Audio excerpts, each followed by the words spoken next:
What up? What up? What up? Good morning. Here we are, Mountain West Hoops Insider, episode 3, with my man Eli. Eli, how you doing this morning, man? I'm doing well. How are you? Doing very well. Welcome, everybody. Welcome. So, we're gonna start off by just a quick moment of silence for Keontae Johnson for Florida. That's been in a medically induced coma. We just want to make sure we're giving him our support and love. So we'll do that real quick, and then we'll get started.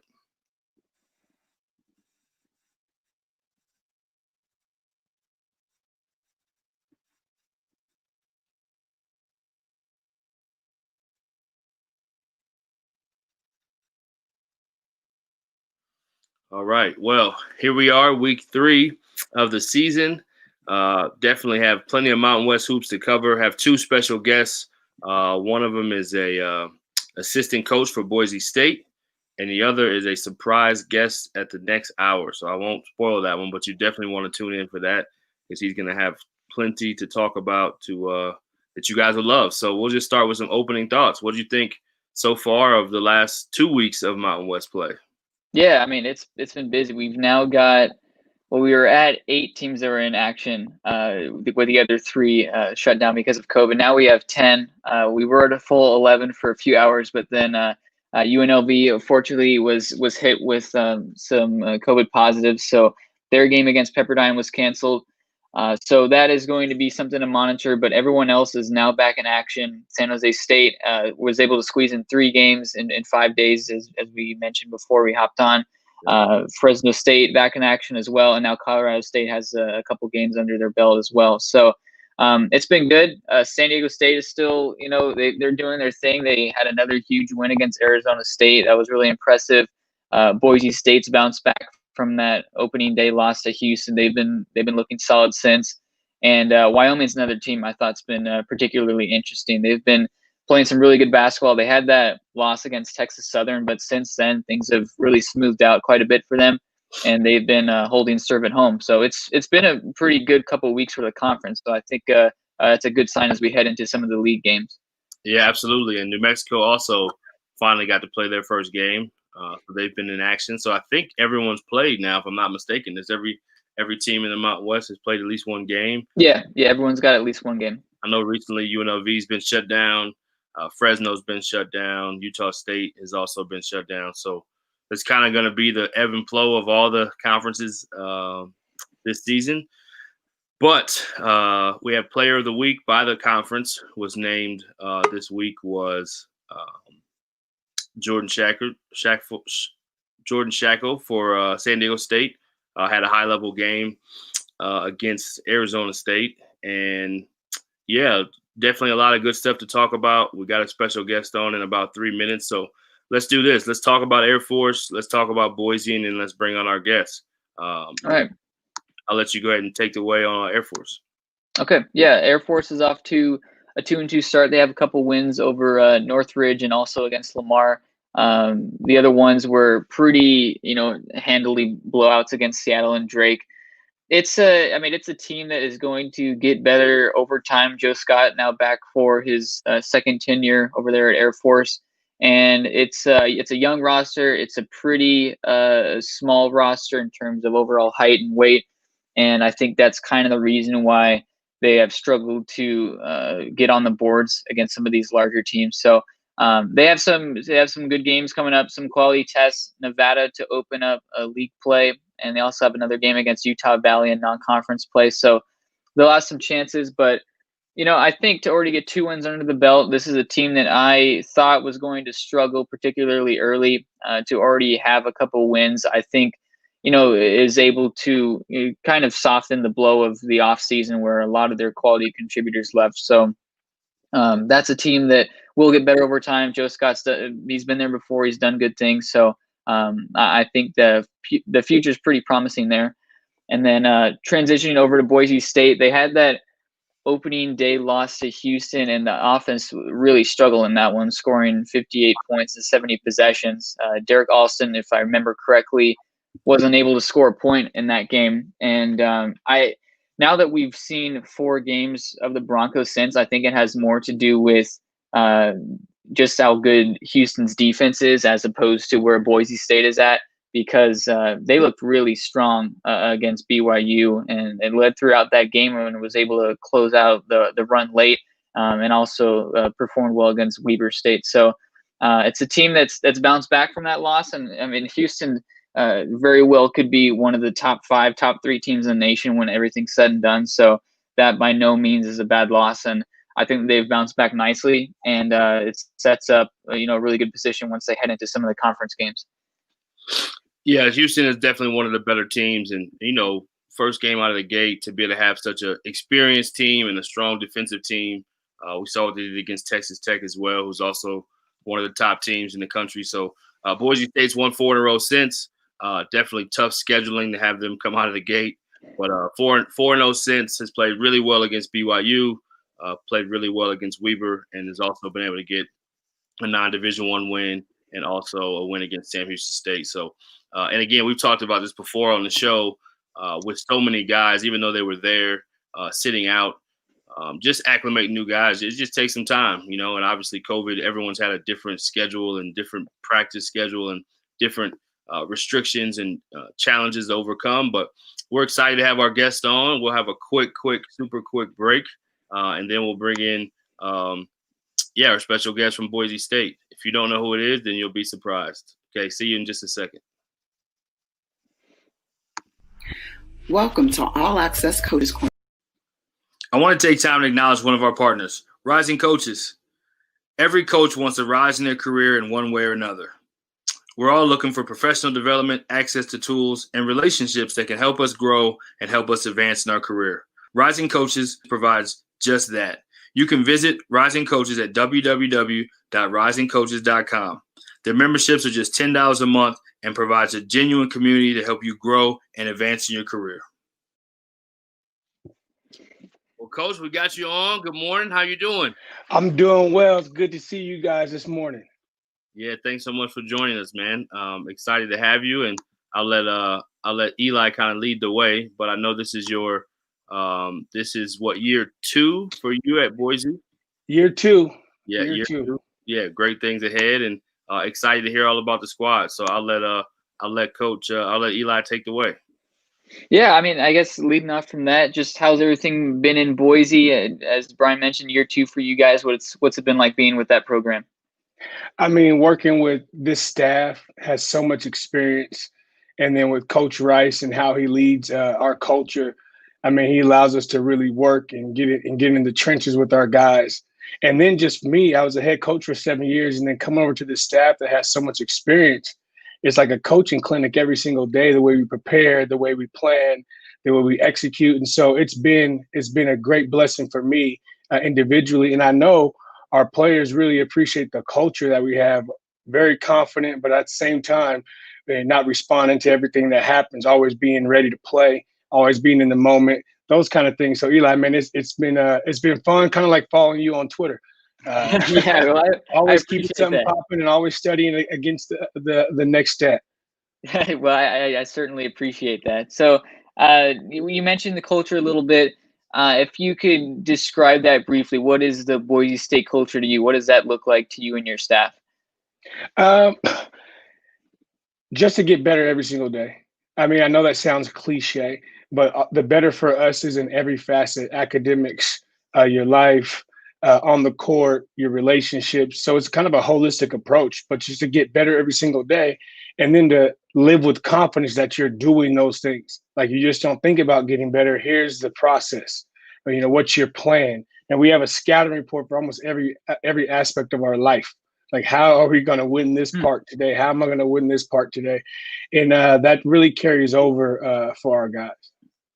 So I think it was you. It might have been someone else on the staff that saw it, but I had a tweet a while back that talked about kind of the development that Boise State has with guys like Derek Alston, Chandler Hutchison, James Webb, some of these guys that came in that weren't not necessarily the most highly rated recruits, but really developed over time to become eventual pro guys. What is the development process like to you, kind of going off of what you mentioned about culture? What is it that Boise State's program has where you can enter maybe as a 2-star or 3-star recruit and wind up being one of the stronger Mountain West players, or maybe even a guy who could go play overseas by the time you're a junior or senior? I mean, I think a lot of it starts with our staff. I mean, we're all two-star JUCO guys that came in. You know, I was at junior college. Coach Rice started at junior college. Coach Burns, junior college. Coach Duryea, junior college. Some of our grad guys, junior college. So just understanding the concept of everyday work and then putting together a plan that's realistic. Putting guys in spots in positions where they know they can succeed, and then show them that success early. And then allowing them to be creative in the plan, but also sticking to it. You know, shots within the offense, how we're going to play defensively, being able to adjust our offense and defense to the personnel that we have. I think that's one of the brilliant things Coach Rice has been able to do throughout his career, is play a style that's conducive to the excellence of his team. And so our development is, we're just in the gym.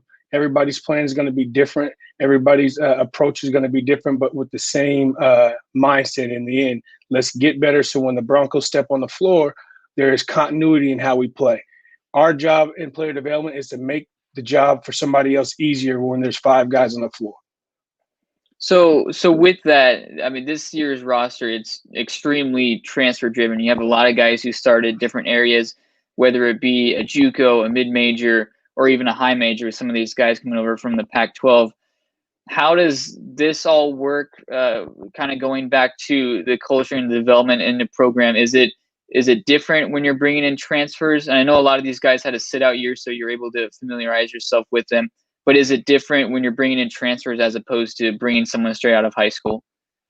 Now, for me, my entire career has been about, you know, the second chance guys or the transfer situation. So it all comes down to your one-on-one approach and how you recruited that young man. You know, what did you recruit him in as? You know, what was the plan in the recruitment process? And Coach Rice is very transparent. Coach Rice, you know, he lives in truth in the recruiting process. So I think our guys come here with the understanding of, I'm going to have to work. I'm going to have to be blue collar every single day. But if I do those things, I'll be in an offense and a defense that gives me a chance to continue to play basketball once I graduate, or to continue in life as a professional once I graduate. The only thing that we promise them is a chance to work for the opportunity. So when you look at this year's roster, you know, the infusion of some of the guys who you have coming in, as well as some of your returners, Alston, Rice, Key-Job, like a lot of these guys, what have you seen so far that you like, and what are maybe some things that you guys still think you need to iron out a little bit? You know, one of the things that I like in comparisons to last year's team that did win 20 games is our speed. You know, we have an ability to get the ball up the floor. We have an ability to be disruptive defensively. I believe right now we're forcing about 18 turnovers a game. That's turning into offense for us. It puts ourselves in good situations with our hands. We're very active with our feet. And defensively, our length is 1 through 5 is very, very impressive. And then even when we get our small guys out there, they're probably the most athletic guys on the floor when they're out there. You think of a guy like Marcus Shaver. And so I think our guys understand that if we create these opportunities defensively, it puts us in a very good position with more possessions. You know, you talk about that Houston game, and, you know, in the middle of the game, you feel like you're struggling offensively, but then you go back and you say, man, Tech got 53 points on them. I think South Carolina got 60-something. Okay, they're really that good. Here's one thing Coach Rice said after that game is, you only get better by playing Houston. You don't get worse after that game. And I think we're seeing some of the benefits of how hard you have to play, you know, the offensive rebounding, and just using our athleticism as a weapon every single day in practice and workouts, and then it shows up in games. So with that, you mentioned the Houston game there. I'm really curious what you guys did as a staff with, you know, COVID changing all of these schedules heading into the year. I know at one point you had the game scheduled against Kansas, I believe in Orlando. What was that all like for you guys trying to schedule quality matchups? I've spoken with Coach Rice in the past, and he's told me just how much of a struggle it is to even get a phone call in return from some of these high majors. So what has that been like for you guys? So one of the things that our staff is probably really good at is you have Mike Burns, who knows everybody on every staff across the country. And if there's a team international that's got a college team, we may be trying to schedule them as well. And so what we do is we stay in our lane. And so for our team, we guard them from things that they don't have to worry about. We tell them, here's what you have today, the next 48 hours. Let's make sure we go out there and we dominate what's in front of us. and be prepared to play anytime, anywhere. And we really put our hat down on that mantra. Just be prepared. We have a style that can play anytime, anywhere against anyone, and we're not scared to go find games. And just understand that things are happening. They see ESPN, they see the cancellations, they see what's going on, but they also know that they walk by this office and Coach Burns, Coach Rice, our ops, these guys are on the phones. I'm sending a million text messages out. We're hunting games, right? And so they understand that's part of the process as well. But the mindset was take advantage of the opportunity in front of you. We may get games this year that we never have gotten simply because of the climate. So we're going with that approach. Do you think with that, your philosophy as a staff is kind of maybe changed or evolved? And I know you mentioned that players have to be ready to perform every day, but do you think that takes a different level this season when you might be just practicing on a Tuesday and you might get a game against a high major on a Wednesday? So, I mean, something like that. We've seen that in the past. Do you think that it falls on some of maybe the juniors and seniors on the team to take bigger leadership roles? Do you think it falls on you guys to make sure that you're really preparing some of your players and getting them ready? Yeah, it comes down to those players more than anything. The guys who, just because you're a transfer, if you have experience in the game, you need to lead. And one thing that we try to do here is you lead by your work. And so when the gym lights are on, if you're not in study hall or eating, you need to be in there working, and that's how you lead. And so guys know that if they put in their work and they check off the boxes that they have for that day, that they know they've prepared themselves for a game if the game shows up at 9 a.m. the next day. And so living every single day with that routine and that confidence, I think builds a system in your mind where you're ready to play. And I think also is guys want an opportunity. We've been able to play some games already. We played, a couple games, and when you're out there, the old saying when we were young, you never know when you play your last game, right? Like these guys are actually living in that every single day. And so their mindset is something that we really work on to make sure they stay present in the moment, but take advantage of the opportunity that's in their hands. And then our staff, Coach Burns, Duryea, David Moach, those guys really do a good job of scheduling and making sure our guys understand what we have to accomplish in the next 48 hours. So there's not like, oh, what do we have here? What's going on? Our game's going to cancel. The stream of thought is very focused in our program, and I appreciate that. Do you think that, I mean, just with this season, we've had people on this show, even last week, Santa Clara has been able to relocate and play some of their games down in Santa Cruz. Obviously, a lot of these teams are playing games with no fans in the stands. How do you feel that your staff, and more specifically, how do you think that your players have adjusted to such a strange season when you don't have fans in one of the better facilities in the country, or when you're going on the road and it's an empty gym? Man, for me, that's where I get going, because where I was coaching, where I came from, the culture was your sideline and your bench. And so if you're going to have energy, fans have never made a shot. No, we love that when they're in there. But at the end of the day, we playing because we love this game. And so my prayer is that if somebody watches us play, they look over the sideline and they say, man, them boys is loud. They're active. They're happy. They're playing with joy. We have to create our own energy. And there will be no gym in America, in the world, that I'm in and you don't hear my voice screaming, yelling. It may not look like coaching, but we are energetic in everything that we do. And I think that pays dividends. I know in the past, some guys are like, man, Bart's got to calm down. He's always hyper. But right now, I think they like that because I sound like 10,000 people cheering in the stands in the extra mile. Do you think there is some sort of advantage to this? I mean, Mountain West has been known for so long of having fantastic home court advantages, whether it's Albuquerque or you have to go to Viejas or even up to Laramie. It's just fantastic home courts. Do you think this kind of levels the playing field and just, I mean, you just roll out the basketball and let the best man win? That's a tough one for me to answer. I've been in the conference for 1 year, and from talking to the players that have been in the conference, like Derek Austin and those guys, hey, once you're on the floor, you're on the floor. I mean, like you feel that, and those fans do help, but I think it evens it out in the sense that neither one of us is going to have fans. All right, so like when you go extra mile, when we go to New Mexico, those things are not going to be there. I think the issue that you face is the momentum swings. Sometimes the coaches, we don't have to call those timeouts because the fans ain't going crazy. You're not wondering what's going to happen, so you kind of calm quicker. And so I guess maybe it does even out the playing field a little bit in that result to where you're playing to your skill set versus maybe jumping a little higher because somebody's yelling your name that day. And I think maybe for young guys too, it's maybe relieve some of the tensions of playing in front of 10,000 people for the first time.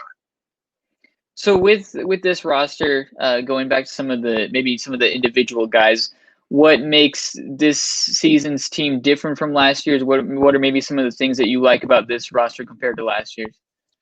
I would say this year, more guys who can get their own shot.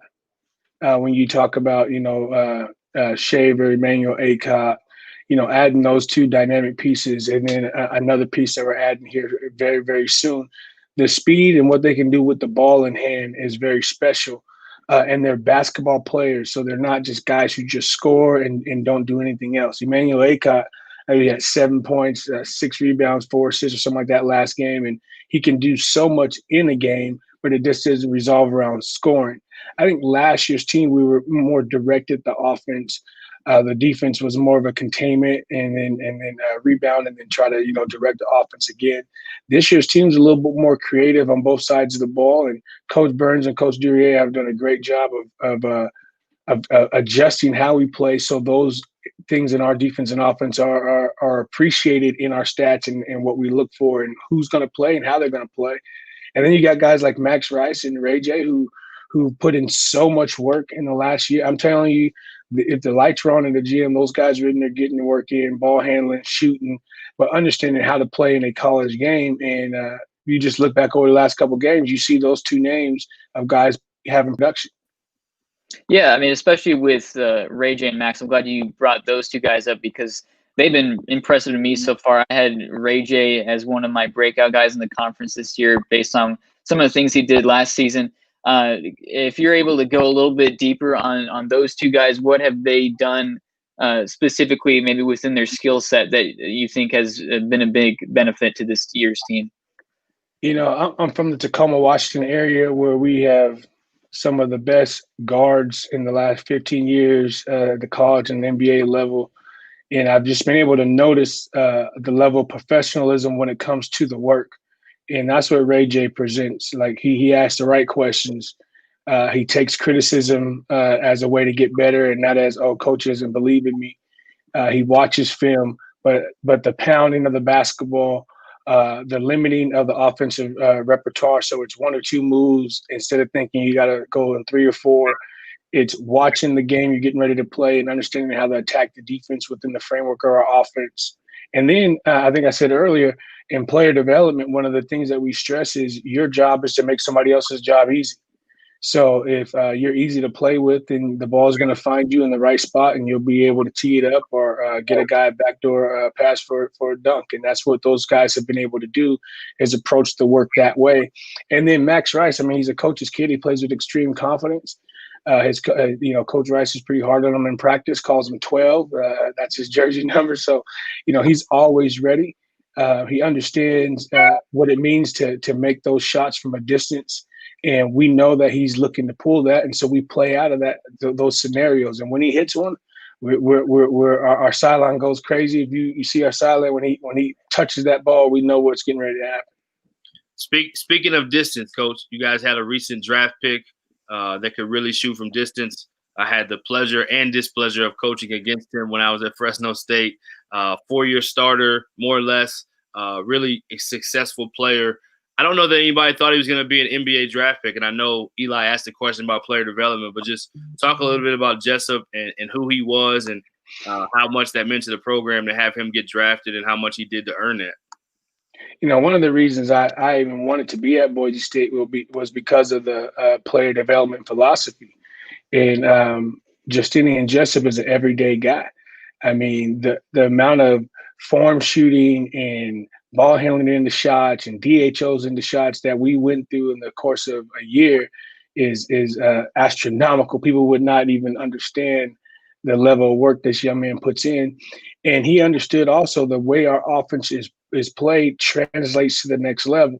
And so coaches and scouts are able to watch him play and they're able to plug and play them into their system. He's a catch and shoot guy. He's an off the dribble 1-2 bounce guy. What they also can see is in our defensive stat numbers that he was one of our better defenders. He's 6'6", 6'7". He plays very hard, but he's compliant. He knows how to play. And like I keep saying this, and this is sometimes misses, he makes jobs easier for other guys on the floor. And he knows how to show up to a gym. He knows how to be a professional.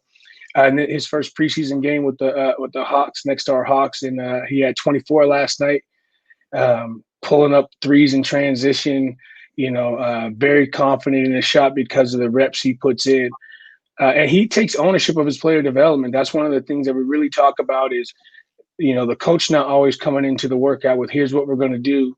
One thing I've learned from working with NBA guys before I got here is that the best of the best come in with a plan.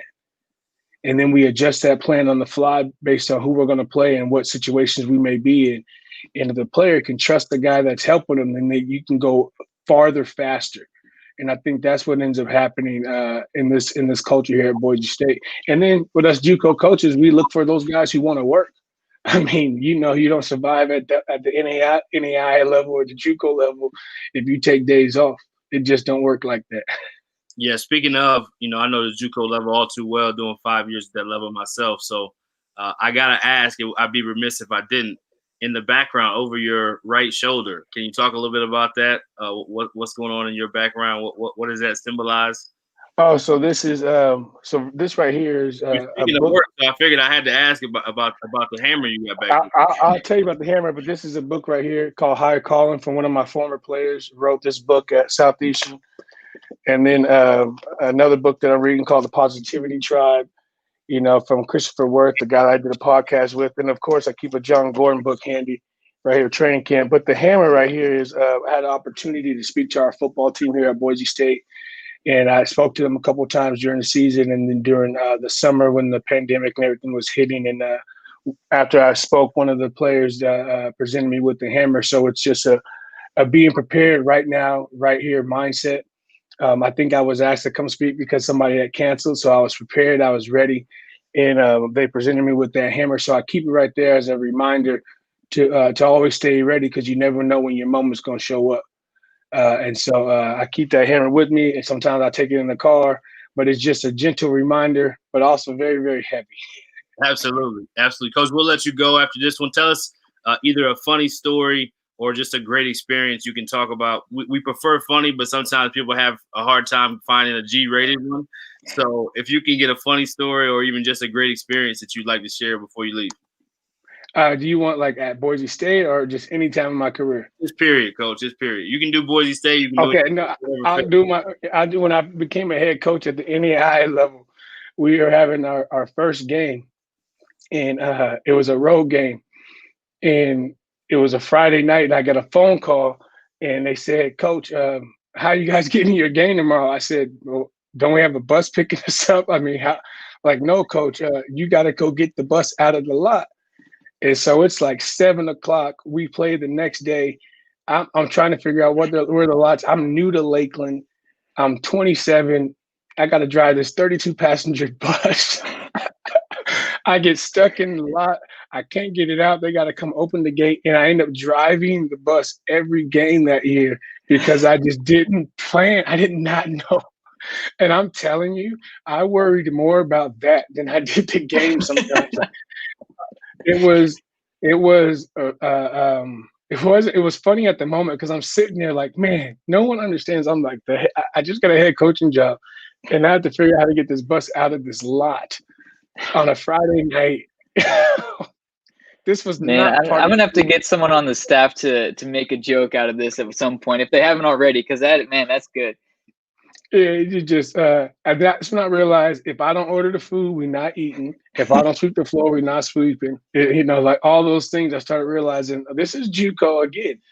And so Boise State is a lot different. The structures and things are different. But that story, man, if you would have been in that moment and seen me on the side of the road, just looking like, how am I going to get my team to this game tomorrow?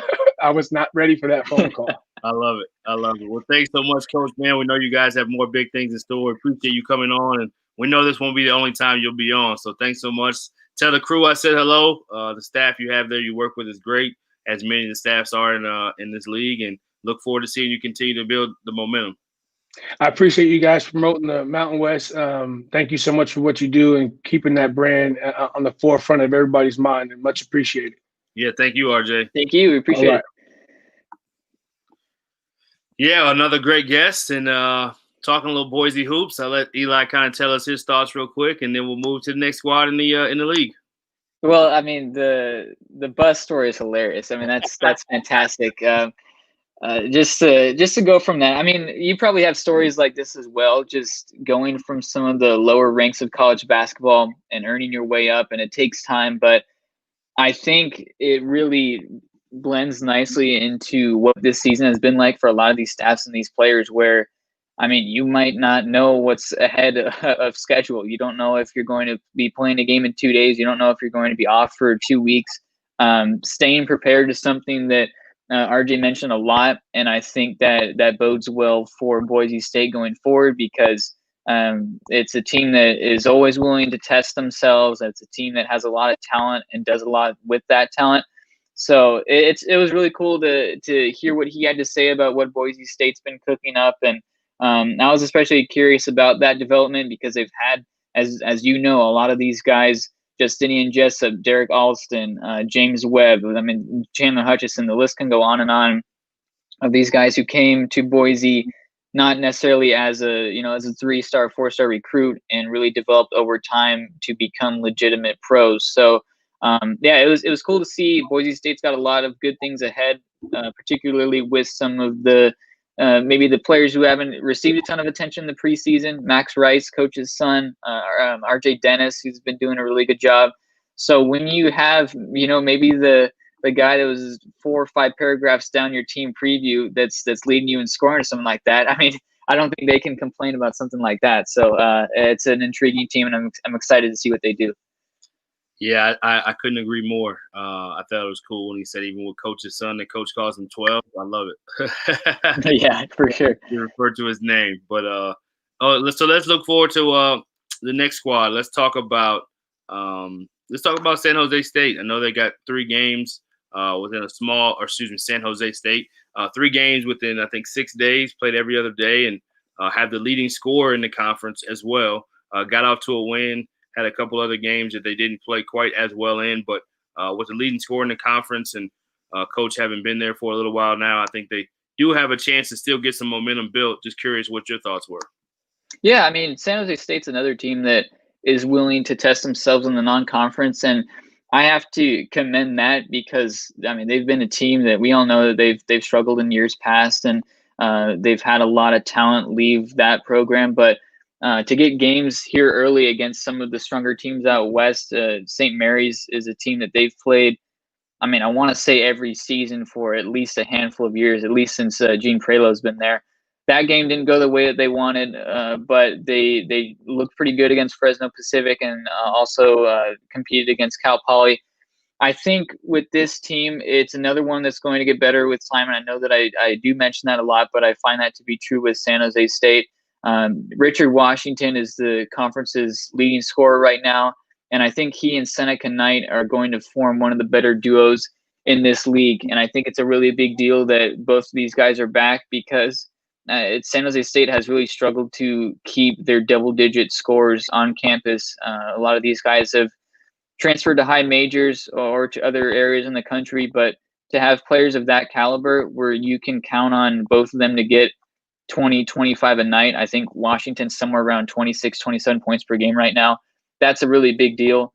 And I mean, it's a program that's had some trouble scoring the basketball in recent years, but when you can count on late in the shot clock for either a Richard or Seneca to get you a basket when you need one, I think that's going to lend its way to some wins down the stretch when maybe they might not have come out on top in recent years. So I'm curious what they do. They've got some good tests coming up, some quality games. Santa Clara is the next one on their schedule at home.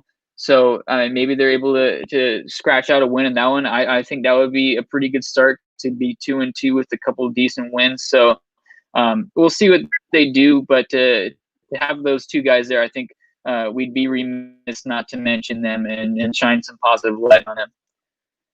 Absolutely. And I think, again, all these teams, they're behind, let's be honest, because they haven't played. I mean, I think it's always harder when you haven't played and you're trying to get all your guys used to playing again, and you have some new faces. So, again, look forward to seeing. Hopefully they can build some momentum before conference play, because we know the Mountain West is so unforgiving as far as scheduling. So, similar to what you talked about Air Force, they'll continue to build and go forward before they get into league play. Let's talk about New Mexico.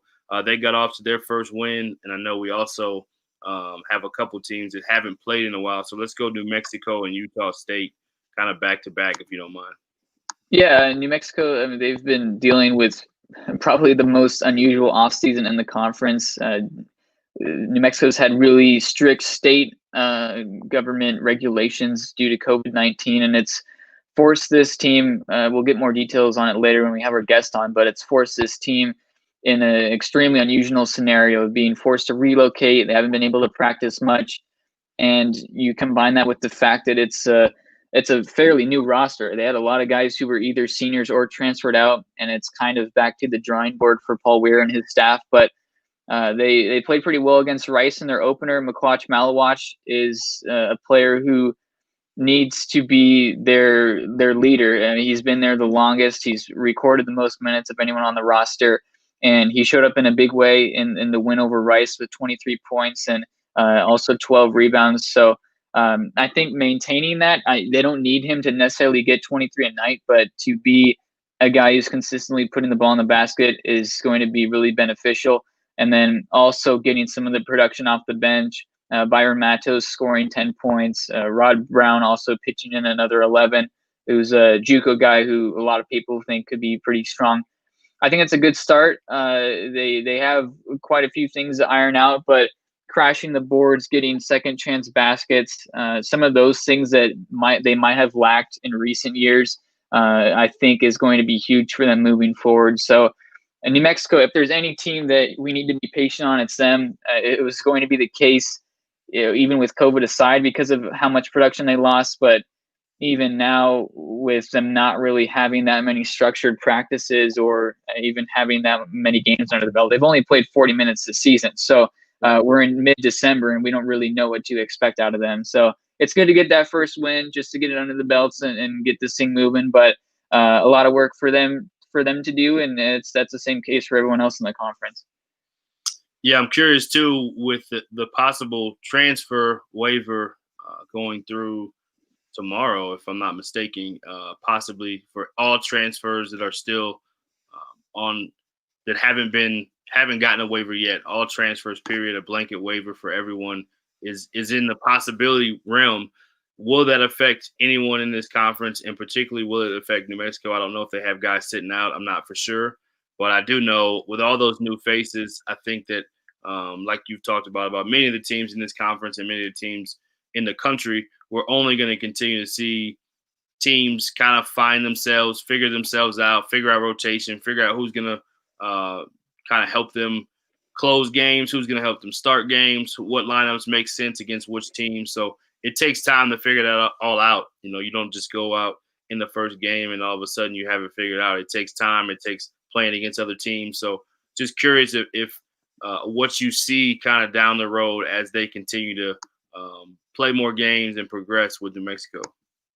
Yeah, I don't think I could be mistaken here, but I don't think that the universal transfer waiver, if it does come into place, I don't believe it's going to impact the New Mexico roster this season. Again, I could be mistaken on that one. Now that they do have Jeremiah Francis, the North Carolina transfer, he was able to get a waiver and played in their opener, and also Valdir Manuel also being immediately eligible. So I think that they're good to go, but around the conference, we might have a couple guys who become eligible. I want to say Fresno State was able to receive all of the waivers that they were looking at. So overall, it's been fairly kind, the waiver eligibility has to the Mountain West. So that's good to see. Boise State is still going to wait on that waiver for Devonair Dutrieve, I believe, who I think is going to be a second semester guy if it doesn't go through. So A lot of these teams, I think that the roster that they have now, the league overall is pretty healthy, all things considered. So it's just going to be a matter of time of making everything mesh and come together. But to have, most of these rosters set in stone and the players more or less healthy, I think it kind of allows everyone to get a sense of familiarity as we head into conference play, which will start here pretty soon. To just have everyone on board and everyone being able to mesh together and play solid basketball. Yeah, we'll kind of transition, talk a little bit about Utah State. I know they've had to sit out some games because of or had some games canceled and postponed. Let's talk a little bit about Utah State as we go through the Mountain West. Yeah, this is another team with the transition. Losing Sam Merrill, of course, is going to be the number one thing, but I think even losing Abel Porter, who was the team's lead guard heading into the last 2 seasons now, both of those losses were going to be significant. And Craig Smith and his staff, they unfortunately missed out on a number of these grad transfer guards that they wanted in the spring. So they have to pick the pieces up, and so far it's been a bit of a challenge. They haven't scored the basketball like they have in years past. Turnovers have been a bit of an issue, and even on the defensive side, they've had some struggles on the perimeter. But starting the season, we mentioned this a little bit with RJ, but starting the season with high level games, it doesn't get much more challenging than VCU, South Dakota State, Northern Iowa, and BYU to start the season. I mean, that is a really tough 4-game slate to get things started.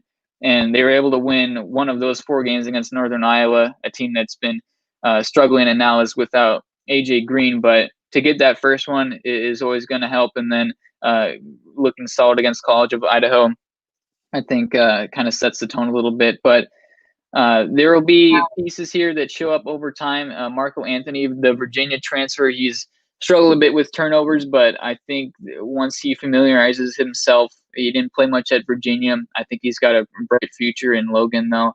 And even some of these other guys like Raleigh Wooster has also played a pretty significant role early. So it's a team that will get better with time. And we knew that heading into the season just because of it's going to be an adjustment period once they lost Sam Merrill and Abel Porter. It's just going to take time for this team to get better. And starting the season with those 4 matchups, I mean, there isn't many teams that could start 3-1 or even 4-0 against those 4 teams. It's just challenging. No doubt.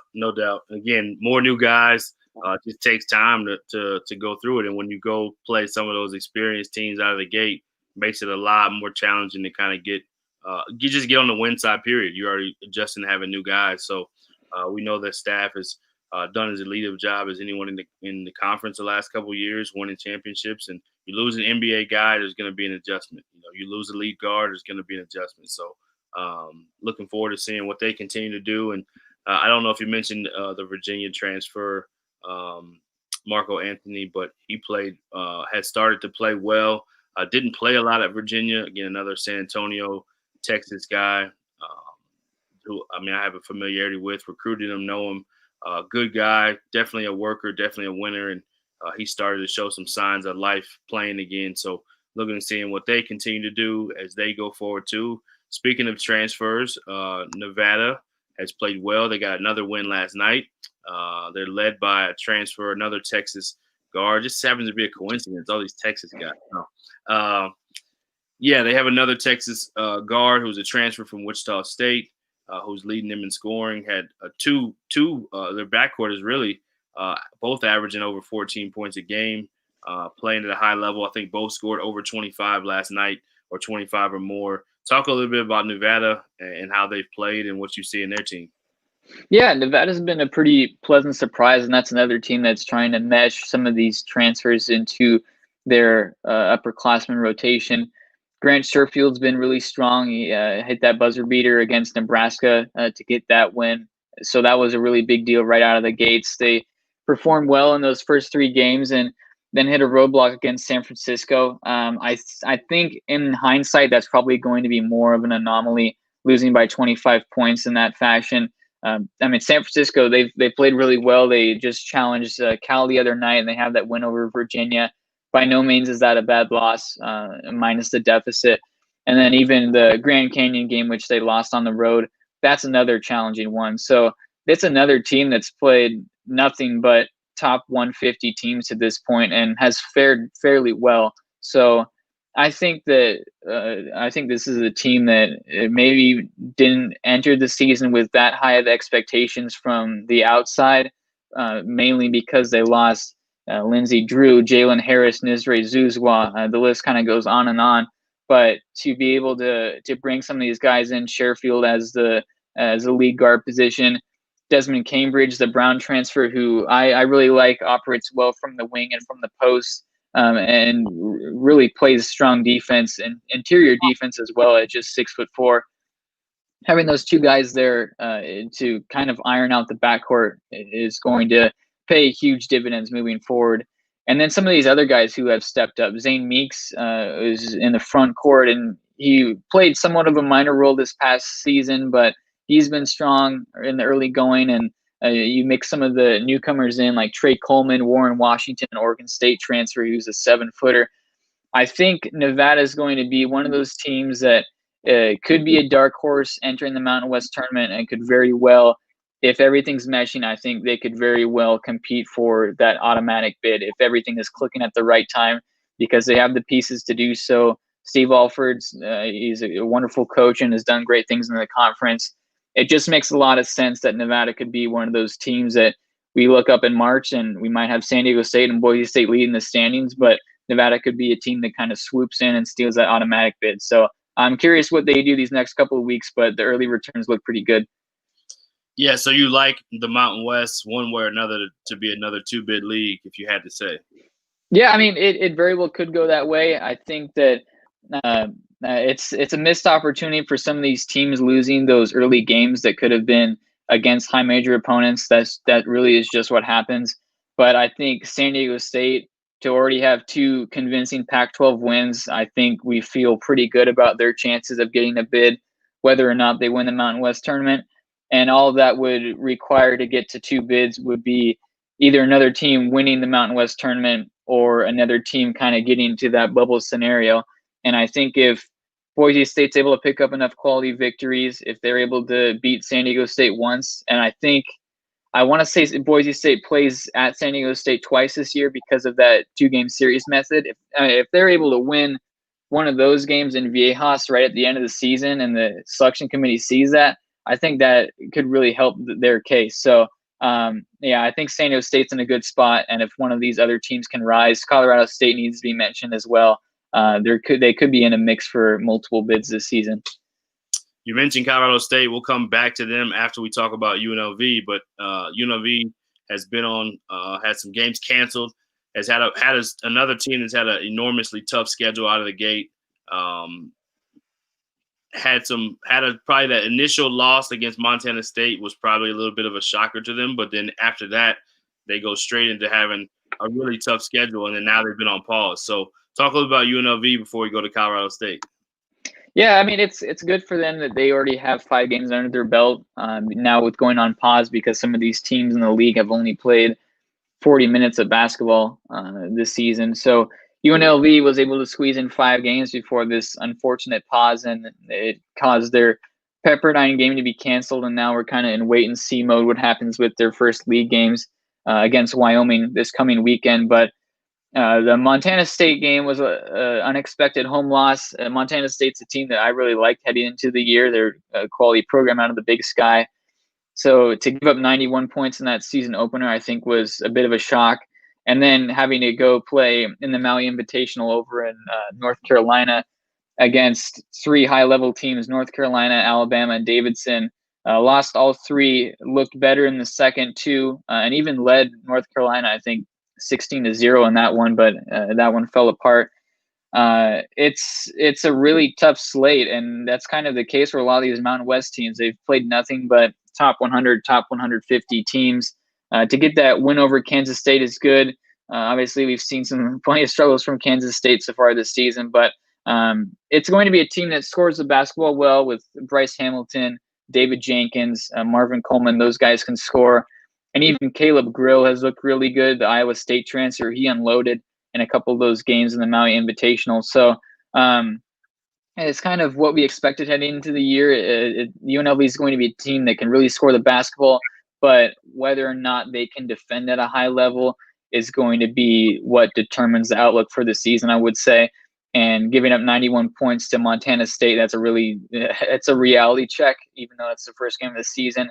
I think that's a bit of a reality check for them. So we'll see what happens with the COVID situation. Hopefully they get back to playing basketball as quickly as possible. And once they do, if they're able to step up defensively, I think they could get back to what we anticipated heading into the season. Yeah, for sure. I think you had them picked 4th in the conference coming in, if I'm not mistaken, and finished the year really strong last year. Probably exceeded expectations from what people thought they would do in year one. Year two is usually when you're able to kind of have more of your own guys and your own culture, but they do have some new faces as well. A lot of new faces in the Mountain West, and I look forward to kind of seeing how they progress. The coaching staff does a great job there. So, again, nothing but great coaches and players in this league. So there's no easy nights. There's no easy wins, but we know that UNLV will kind of get things turned as they're able to play games again. And who knows, maybe this time has been good if they have been able to practice. I just think it's always tricky just figuring out when you're not playing, are guys having to be on their own? Are you able to work with them individually? Every program, it seems, that has a different approach and different protocol that they have to follow. So hopefully they are able to practice together and get more kind of cohesion before they go into their next games. Some of the teams have gotten out of the gate well from not playing, Colorado State being one. We'll talk about them in just a second when we come back from a quick break. Thank you for joining us for the All Access Coaches Corner podcast. We are so excited to continue serving coaches, sharing their stories, and spotlighting their programs. Stay connected as we bring you more special guests and more real conversations covering all aspects of the game. You can find our show on Apple, Spotify, or wherever you like to get your podcasts. Be sure to follow us on Twitter and Instagram at allaccess_CC. Subscribe to the All Access Network YouTube channel and join us in the All Access Coaches Corner. All right, we're back. We will talk about Colorado State hoops next. So they have two guys that are sophomores, really young, really good players, and David Roddy and Isaiah Stevens that are just leading them at a super high level as a team in 2 games. They played a 9-1, and they played Northern Arizona last night, played really well, scored 56 points in the second half, if I'm not mistaken. Have 19 assists that they're averaging in 2 games, had 38 assists in 2 games, which is incredible to think about the way they're sharing the ball. Isaiah Stevens goes from averaging 13 a game last year to right now averaging 20 and a half. David Roddy's right at 19 and a half. 2 guys that are playing at a high level, but they're sharing the ball, playing well. Obviously, defensively, they were able to really play well yesterday too. We only have a 2-game sample size, but Colorado State looks like they're one of the better teams in the Mountain West right now. Yeah, I mean, this offense is going to be just scary once it gets going. And one of my buddies, Justin Michael, who does a great job covering Colorado State, he hinted at this, I believe it was last night, talking about how Nico Medved and his staff are probably going to embrace more of a high tempo this season. And I think it fits their philosophy perfectly this season because they have snipers all over the floor. Most guys, at least 3, 4, even sometimes 5 guys can hit from deep at all times. And when you're able to combine that with the floor leader like Isaiah Stevens, that works just perfectly. And so it's been really impressive so far through 2 games what they've done, shooting at a high level and distributing it as well. And I think that all makes things a lot easier for Stevens and the rest of this group to really score the basketball. But as is the case kind of with UNLV as well, defense is going to be key for them, and it's going to be a challenge when you're facing a team like Boise State or San Diego State or even a Nevada or Wyoming that can score from mostly all 3 levels. So I think with CSU, it's a small sample size so far, as you mentioned, but the early returns look amazing on the offense. I think it could wind up being the best offensive team in the conference, but it will come down to how well can they defend and what does the rebounding look like now that Nico Carvacho is no longer on campus. But to have a player of David Roddy's caliber, who's been a huge surprise since he's gotten there, now a year 2 guy along with Isaiah Stevens, this team not only is in great hands for this season, but also at least the next 2 seasons for what they're able to do. So I'm curious what they look like in March, because if they're this intriguing now with how they can score the basketball, defense, I mean, I like to hear your thoughts on this, but I would imagine defense is kind of a thing that gets better over time. And when they're so used to probably defending their own team, doing those intra-squad scrimmages and things like that, I would imagine the more that they're able to practice, the more that they're able to get live game action, I would imagine that defense gets a lot better. So I want to flip this back onto you and kind of get your perspective on that. Yeah, I think anytime, usually your offense is going to be a little bit ahead of your defense. They do have returners back from last year's team. Although they are a younger team, they have a handful of returners that have played a lot of minutes for them. So I think they'll have comfort in their system. I think that now you're in year, I believe, 3, if I'm not mistaken, for Nico, or is this year 2? This is year 3. Yeah, so year 3. So he has majority of his guys in the locker room now, and you don't have kind of some of the carryover guys. So I just think, number one, you can score the way that they score. If they continue to score at this rate, I think they're averaging 90 a game as of right now. So if they continue to score at a high clip in the 85-plus range, I think they're going to be a team that you just have to know, not only defensively do you have to stop them, but you have to score with them, and that does put pressure on you when you're able to score. And you've talked about this earlier, but the venues are different now. So you don't have the same – you saw this a lot in the NBA, right? In the bubble, the scoring was at a much higher rate. There's no road travel. There's no – which we still do have in college, but there's no road atmosphere that makes it where it's intimidating, or it makes it where you're just hooping in the gym, almost like you're playing open gym. So I think most hoopers are going to be able to still put the ball in the basket. So I think scoring for them this year is their ultimate weapon. I think they'll continue to get better defensively. I think they know that's something that they want to improve at and that they want to emphasize. But I think just, again, having so many guys back and having such a cohesive staff and a cohesive team, I'm excited to see what Colorado State can do, and even, especially when you have a special point guard. Again, I know I coached his older brother a little bit and trained him. I recruited Isaiah. Feel like he's almost a part of the family. Great kid, or young man, I should say. He's not a kid, but can really play. I mean, he loves the game. When your best players are your best workers, I think that always gives you a chance. And when you have an elite guard who not only is top 4 or 5 in the conference in scoring, but he's the number 1 assist guy in the conference as well. So when he leads the way, and then you have a guy like David Roddy who's so versatile and can play inside and out, when you have a two-headed monster like that and you have other guys that can score and fill in gaps, I think that it puts pressure on you defensively, and it puts pressure on you offensively, because you have to score with them. So you can try to slow down the game and grind it out if that's your style, but you just know you have to be able to score when you play against a team like Colorado State, because they're scoring at such a high clip. So give them credit for how they've gotten off to a great start. Few more teams in the league that we'll get to before we bring on our next guest. We have not talked about San Diego State, who is the leader in the conference right now. They are playing at an elite level, really picking up where they left off. The team looks different, but they're still getting it done and playing.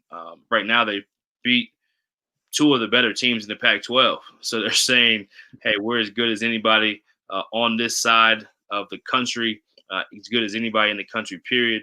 Let's talk about San Diego State. Yeah, San Diego State's looked really impressive out of the stretch, and it's a team that I had a few questions on heading into the season. I still had them pick number 1, but moving on from Malachi Flynn, moving on from an All-American in a non-power conference is a really big deal. But Terrell Gomez has showed up in a big way, and his defense was a bit of a concern transitioning over to SDSU, but he's been going after it. And we spoke with J.D. Pollock a couple of weeks ago about him and his mentality, and it sure seems like he's adjusted to the SDSU culture really well, and playing strong defense and also being able to hit from the perimeter. But the guy this past week was Jordan Shackle. He was just phenomenal against ASU. It seemed like he couldn't miss. I know he did miss a couple of his attempts, but they are just so challenging to stop when they're hitting from the perimeter. And now you have a three-headed monster with Matt Mitchell, Jordan Shackle, and Terrell Gomez, all of whom could hit 40% of their three-point attempts. When you pair that with a team that is going to really get after it defensively, Nathan Mensah, he had I believe a double-double even before halftime against ASU, and he's just a beast inside. I think that's a really good formula for being not only the best team in the Mountain West, but also a team that could win a couple games in March. So it's impressive, and I think even beyond just the ASU game, the way that they battled back against Pepperdine, I think they trailed maybe by 16 in that game. To get back into that one against a Pepperdine team that is going to be really good, I think that's a sign of a team that is mature and is able to scratch out some of these victories that maybe a more inexperienced team or a less consistent team might not be able to. So to battle back in a game against a quality opponent in Pepperdine and get that win to keep this 5-0 start going, I think that's a really big deal. And I would even say that that's probably more indicative of how good this team is right now, as opposed to the wins that they had against UCLA and ASU. Yeah, I couldn't agree more. And there's just so many weapons on the San Diego State team. And they talked about it feeling like they were 10 deep and can play a lot of different styles, can beat you a lot of different ways. I think Mitchell was picked as preseason player of the year, but he's not the only one that can beat you on a given night. And I think that's the part about this team, the way they shoot the basketball, the way they defend, as unselfish as they are. Definitely looks like right now the favorite again, and they're picking up where they left off and just scoring and defending at a high level. Let's talk real quick about Wyoming, and then we'll bring on our guest. Yeah, I mean, Wyoming's another team that I really like. They did have that loss to Texas Southern early, and I think to date that is still the biggest blown lead in Division I basketball this season. So that's an unfortunate one, but that's going to happen with some of the younger teams in the conference. Jeff Linder being the first-year coach there, he has a lot of new faces, of course. But since then, the 4 games since the loss to Texas Southern, they've looked good. They were able to pick up a hard-earned win against Incarnate Word, and also going on the road to beat Oregon State and also Utah Valley. And the number one guy that I want to talk about here, which I'm sure I will throughout the season, is Marcus Williams, who, as you will, of course, know, another Texas guy, who came over, originally committed to Jeff Linder once he was at Northern Colorado, came over to Wyoming, and he's just looked the part of a guy who's been doing this a long time, distributing the basketball, scoring in the lane, hitting from outside, doing all of these things, stealing the basketball. I mean, he's been just the player that I think Wyoming really lacked last year. Even though he's a freshman, he seems to kind of bring a steadiness to the team, and it eases some of the things that Hunter Maldonado needs to do or Hunter Thompson needs to do. And when you have a steady guard like him, it's kind of the same thing that we talk about with Grant Sherfield at Nevada or Isaiah Stevens at CSU. When you have that lead guard who can steady things and keep the momentum going, I think that's huge, especially in a season where something like momentum and continuity is such a big deal. So I'm curious what Wyoming does in league play. Obviously, last year they really struggled in that, in a completely different roster and a different staff. But league play is a different monster, and we'll definitely see who shows up then. But it's a team that I really like, and I think they're going to do a lot of great things. Yeah, another team scoring at a high level. I think they're also averaging over 85 a game. Marcus Williams at I think right at about 18 a game as a rookie is really impressive. He's not just a guy who can score. He's a guy who makes plays and makes people better. And I think, again, we've picked him as a Mountain West Rookie of the Year. He's playing like that right now. He's playing like he could be even an all-conference level player. So we know Coach Linder has done a good job. He's familiar with this league. This team in year one has probably exceeded expectations to this point for most outsiders, but those who know Coach Linder and their staff and what he's been able to do in his career, I'm not surprised at all, and look forward to seeing Wyoming really compete in this league. So we're going to take a quick break, and then we'll bring in our special surprise guest. We haven't named who it is yet, but we will in just a second. I'll let Eli introduce him. I want to take time to acknowledge one of our partners, Rising Coaches. Every coach wants to rise in their career in one way or another. We're all looking for professional development, access to tools, and relationships that can help us grow and help us advance in our career. Rising Coaches provides just that. You can visit Rising Coaches at www.risingcoaches.com. Their memberships are just $10 a month and provides a genuine community to help you grow and advance in your career. So if you follow Mountain West basketball, you definitely know this name, although you may not know his voice and face because you don't get to see it as much. But we're excited to have a super special guest on. I will let Eli introduce him, and we'll get some good Mountain West talk in here in just a second. Yeah, we're really excited to have Jeff Grammer in to chat with us today. He's definitely one of my favorite media people, not only in the Mountain West, but in all of college basketball. Does a great job covering the New Mexico Lobos and just the sport at large. Really fun to read his work and also just to poke along with on Twitter. A great guy and someone who I encourage everyone who's getting started with media to reach out to and pick his brain. He just does a really good job. And we're excited to have him on today and chat a little Mountain West hoops with us. Absolutely. So we will bring in our special guest. Jeff, what up, man? What's up, guys? Can you hear me all right? Yeah, we can hear you, man. How you doing today? I'm doing good, man. I'm talking Mountain West basketball and talking college basketball at all in these parts in New Mexico. It's a big deal. We're excited to actually have some games to look at here. No doubt, no doubt. So talk about the squad. They started out 1-0. We finally got some games. Talk about what you saw so far in game one. So, I mean, their team is for people that don't know. I'll assume I'm talking to an audience that may not know all this. So the Lobos had the last couple of years really high name recognition kind of transfers, right? And they were guys that everybody had high expectations for. They were highly recruited wherever they went before New Mexico. Things didn't work out there for a variety of reasons. For a lot of these guys, they come to New Mexico. Expectations were high each of the last 2 years, and they finished 7th in the league.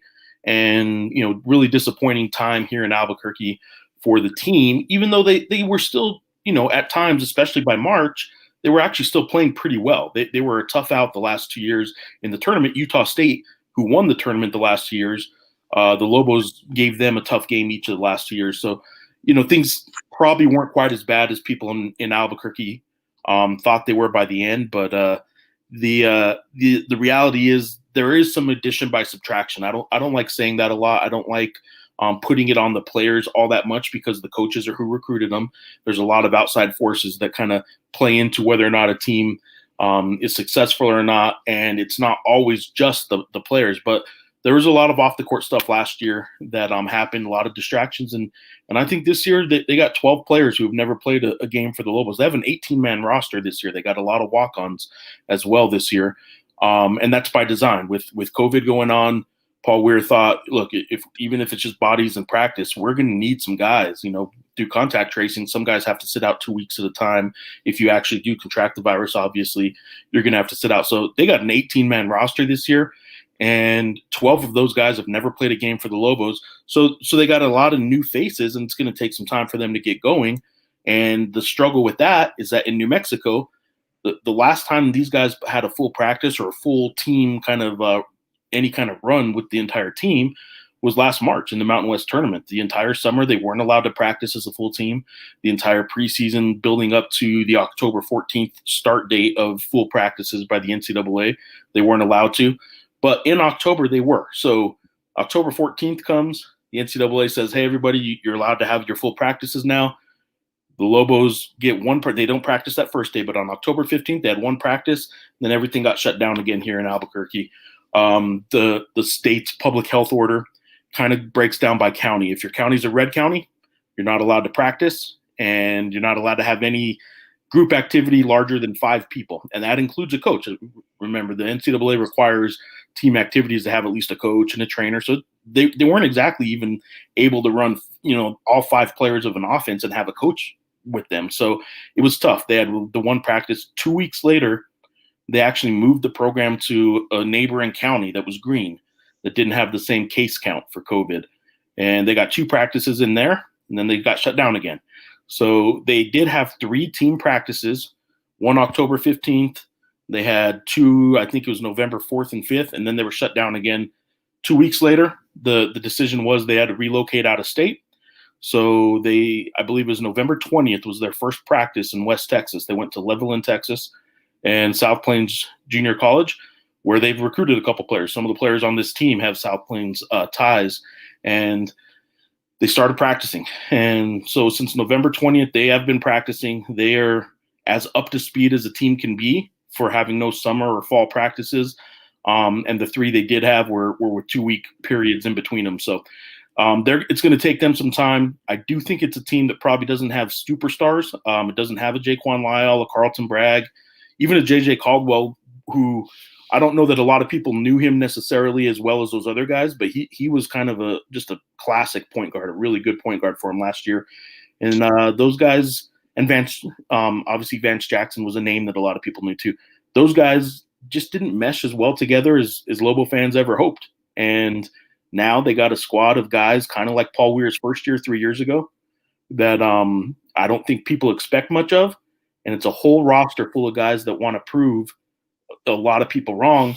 And that works well. It works well everywhere. It's not just a recipe in Albuquerque, obviously, but that's worked well in Albuquerque before. When people doubt them, this whole state kind of has an identity of it's a fight town. Albuquerque's a fight town. A lot of past boxing champions, one of the biggest in the world MMA academies is here, Jackson Wink, and a lot of the MMA champions. It's a fight town. There's kind of a chip on your shoulder mentality here, and I think this team has that.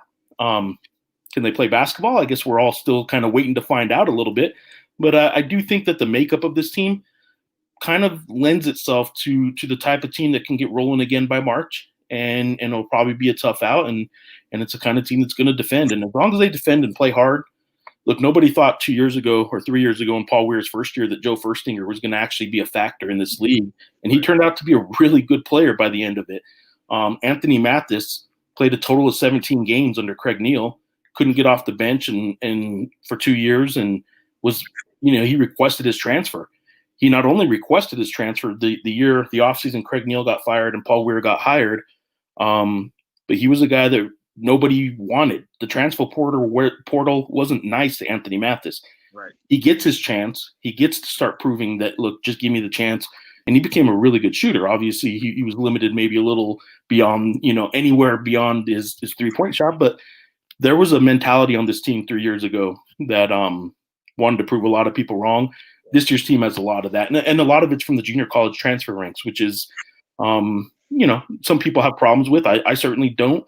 But it does usually take at least a month or two for the junior college guys to get up to speed. I think that's consistent. It's not 100% the case, but it could take them a little bit of time just because they have a lot of junior college guys. They have so many new guys. The coaching staff is largely new as well. So a lot of wait and sees for the Lobos. But, man, I'll tell you what, I like the makeup of the team. They got big guys. They got some guards. I don't know that they have the shooting to be a really good offensive team, but they got a lot of pieces. Yep. No, I think so. I coached at Fresno that year when Paul Weir's first year in that team, and definitely felt like a team that didn't have a lot of superstars, but was so scrappy and just really didn't even start playing great early on. But then when they figured it out, so of course I coached at UTEP as well, who's not too far from the Lobos, same kind of mentality, same kind of fan base.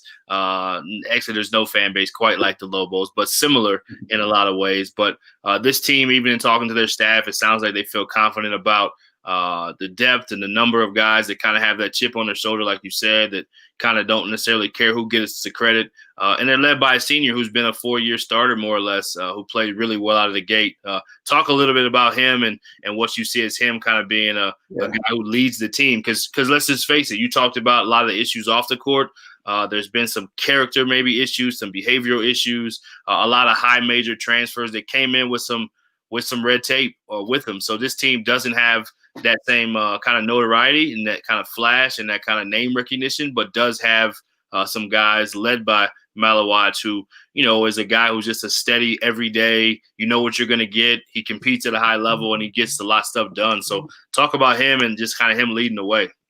So McQuatch is a guy who kind of quietly, certainly for Lobo fans who love to tell you how good their players are, he's kind of quietly become not only a leader for this team just because he's a senior. He's now at he scored 23, so he's at 80. He's 18 points away from 1,000 points in a college career. And I think anybody who remembers when he was recruited here, Chris Harriman, who has Australia ties, he's from Australia. Those are pretty good Australia ties, I guess. He's the one that recruited Malawach. And when he was recruited, nobody knew anything about him. They were wondering what Chris Harriman was doing. Getting this guy, he ends up starting as a freshman on that team, Paul Weir's first team that ended up being pretty good. And he was kind of a mismatch that year because they played him a lot at the 4. He's not a power forward. He doesn't have the handles to be a guard really either necessarily. So it was kind of a, where do we play him? Well, the Lobos just put him out there and didn't worry so much about what they were going to do with them. They kind of flipped it on the other team and said, well, what are you guys going to do with him? I think he's a little too quick for most Mountain West 4s to guard. And he was probably a little bit too big for, or at least had the ability to play inside, which a lot of the 2s in the league probably couldn't handle, and 2s and 3s. I guess in this league, the most important position in the Mountain West to me every year seems to be the 4. I think a lot of stretch 4s, a lot of teams think they have a stretch 4 who just misses a lot of 3s. If you can pull off a good 4 in this league, I think that's the key a lot of times. And Malawach ended up being a mismatch to a lot of people, but he never took over the team. He was never a leader. He's never vocal. He quietly sat back, and that year that they were pretty good in 2017-18, he was a freshman. He wasn't expected to be a leader. Then the next 2 years, as I alluded to, they had high profile transfers. They had Jaquan Lyle, they had Carlton Bragg, Vance Jackson, that a lot of these guys that were going to be the leaders, of course. Well, all the personalities in the locker room are gone now. And Makwach Malawach is a senior, and he started 50-some games in a row, and he isn't a guy that's going to be vocal, but he is a guy now that doesn't have to compete with any other personalities. He wasn't ever trying to take over as a leader, but he knows that, and that he is that now. And all these new guys, these junior college transfers, even without being asked when we interview them, when we talk to them, when the local press gets some media availability with them, even though they're in Texas, they all bring up Malawach. He's a leader now, and it isn't because he brings them into the huddle. He's not the guy that kind of gathers everybody before the free throws and makes sure everyone's on the same page. He's a classic lead by example kind of guy, and he's quiet. But he wasn't that way Sunday in their opener. I don't think he'll be that way in a lot of games this year. He is going to be aggressive. He's going to take it to the hole. He's going to do those kind of things. I will say this: his freshman year, I did a story on him, and one of my favorite recruiting stories that I've come across covering college basketball. Like I said, Chris Harriman, who's now an assistant out at Cal, was with the Lobos that year, and he was recruiting him. He was on Chris's radar. He finally convinced Paul Weir, let's take a look at this guy. He plays at a prep school out in Australia. He's from Sudan. He's a refugee from Sudan, where his family moved to Australia to get away from what was going on in Sudan. And he's a guy that was kind of paying his way, or I guess not paying his way, but working his way through this prep school he worked at in Australia by being a landscaper. He picked up, he pulled some weeds and picked up trash around this prep school. So Paul Weir calls him up to have the first conversation as the head coach and say, I want to talk to you. I want to get to know you. Just kind of open the conversation, because Chris Harriman was already recommending him.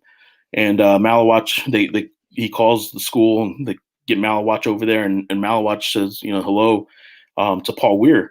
And Paul said, hey, I'm Paul Weir. I'm the head coach of the UNM Lobos. I want to talk to you a little bit about maybe you playing for us one day in the United States. And Malawach said, that's great, coach. I'm working right now. Can I call you back sometime? And Paul Weir said, yeah, absolutely. Hung up the phone and said he's getting a scholarship. That's all Paul Weir wanted to hear, because you don't exactly and you know this, you probably don't have a whole lot of recruiting phone calls where the head coach calls up a player and the player says, hey, can you call me back? I'm working. I'm a little busy right now. I got some news to pull. And Paul Weir said, that's my kind of guy. That's who I want on this team. And that was before they ever once talked basketball. He got the scholarship offer, got here, still had a lot of question marks from a lot of people as to what that means for basketball. Just because he basically shunned the head coach on a phone call doesn't mean he can play any basketball, but it turns out he can play some pretty good basketball. I think the Lobos are, if he scores 23 and 12, that they'll be more than happy. But he's probably more of I think maybe 14 a night kind of guy. I think he can get 14 to 15 tonight. And I don't think he's had 3 triple doubles in his career. Or triple doubles, that'd be nice. 3 double doubles is all. He's not a big rebounder. So Sunday he had a double double. That was only the 3rd in his career. So he's not going to be a big rebounding guy, but they don't need him to be. They have some big men. And if they can get 14 out of him a night and he can hit the outside shot, that's the biggest weakness on this team is they don't have an outside shooter really. They have a couple that have shown glimpses. Malawatch showed glimpses last year. But if you break it down, if you just look at his final stat sheet, it looked like he was an okay 3-point shooter. If you break it down home and road, he was lights out well into the 40s percentage-wise shooting the 3 at home, and he couldn't hit a shot outside the arc on the road anywhere, and they couldn't figure it out. Craig Snow, former assistant here, I talked to him about it, and he said it was the weirdest thing he's ever seen because they could not figure it out. They got out to the road gyms early to shoot more. They reeled that in and said, don't shoot at all before the game at the road. They were trying all kinds of different things with him. And his road home split on the 3 was awful. It was crazy. And for a team this year that can't play in the pit and can't play at home, that's a concern. I mean, he's not going to have a single home game this year as a senior. So they're a little concerned and they need the 3-point shot for him. So he's a guy, though, I don't think he'll end up being a first team all league kind of guy. But I'd be surprised at the end of the year if you don't see McQuatch Malawatch on one of those top 3 teams. And that's something that nobody ever predicted out of him. There's a lot that can be taken out of that, but I think one of the big takeaways that I had entering the season was the similarities, as you mentioned, to the year 1 team, where it's either newcomers or guys who haven't necessarily gotten their shot yet to be a starter or a role player. Do you think that there is something to be said about Paul Weir and his staff are just able to make it mesh better when you have some of these guys who have that chip on their shoulder and are unheralded, as opposed to bringing in a flashy guy like Jaquan Lyle or Carlton Bragg or some of these guys who have, had a lot of 5-star profiles around them or have played in big arenas. Do you think that there actually is something to that, or do you think it's just how the team chemistry comes about? No, I think some of it, I think there is something to that. I think that when that first year's team, one of the things that Paul, still gets questioned about, and he has a lot of tactics that I think a lot of coaches still kind of question and strategies. One of them was he determined his starting lineup that first season by deflections. It was kind of almost an ongoing joke, if you will. I kept reporting about it. People are like, really, why are you starting the walk-on? There's a local walk-on who got some starts. And it was all based on deflections per minute. Deflections, of course, being, if you get a steal or a block, that counts as a deflection. If you just get your hand on the ball in the passing lane, if you dive for a loose ball, you take a charge. It's the hustle plays. They call them deflections at UNM, but it's basically, the hustle chart that a lot of programs have. Whoever had the most of those per minute played, or in the practices, they got the start, and he didn't care who you were. You weren't going to start, and that's frankly why Anthony Mathis didn't have a whole lot of stats that first year. It wasn't that he didn't play hard and didn't hustle. He just wasn't the guy that was accumulating a whole lot of diving for loose balls and steals and blocks and stuff like that. So he didn't start a whole lot that first year. That mentality, though, played well for that team. That's why Joe Furstinger and some walk-ons and Antono Jackson, who at Akron for 3 years wasn't a point guard but became a really good point guard by the end of his 1 year with the Lobos. That's why those things kind of worked. And then you go into year 2 and you have a little bit of expectation, because for those that don't remember, in Paul Weir's first year, they were picked 9th in the Mountain West. They end up with a 7-game winning streak at the end of the year. They finished 3rd in the regular season. They had a lead on San Diego State in the Mountain West Tournament Championship game with under 8 minutes to play, or I think just a little over 8 minutes to play. They had the lead on San Diego State. And, they were about 8-9 minutes away from sneaking into the NCAA tournament. Expectations were through the roof again for the Lobos after the failed kind of Craig Neal experiment. And people were really excited, and it had to do with that sort of everybody needs to earn their minutes here. Everybody needs to earn their playing time and earn their starting role. And we know this is sort of the mantra going into that second year was like, Lobo fans are like, man, look how hard they play for him. They're pressing, they're playing good. Paul's going to be a great coach. And now we got the guys sitting out that are going to be great. Got Vance Jackson. We got a lot of these guys. Jaquan Lyle got hurt that year, but he was supposed to be on that second year team, and before blowing out his Achilles. So everyone was excited. But when you came into that second season, and especially that third season when they had the same starting lineup for the first 12, 13 games of the year before a couple of players got kicked off the team, you had the pecking order already in place. You knew who was who, and I think that kind of trickled down into not only how the coaches handled things with the players. Sometimes they knew who their starters were, but the players knew in practice. You know, it wasn't like you were diving for that loose ball in practice anymore because you might actually start. It was kind of scaled back a little bit, and I think you saw that.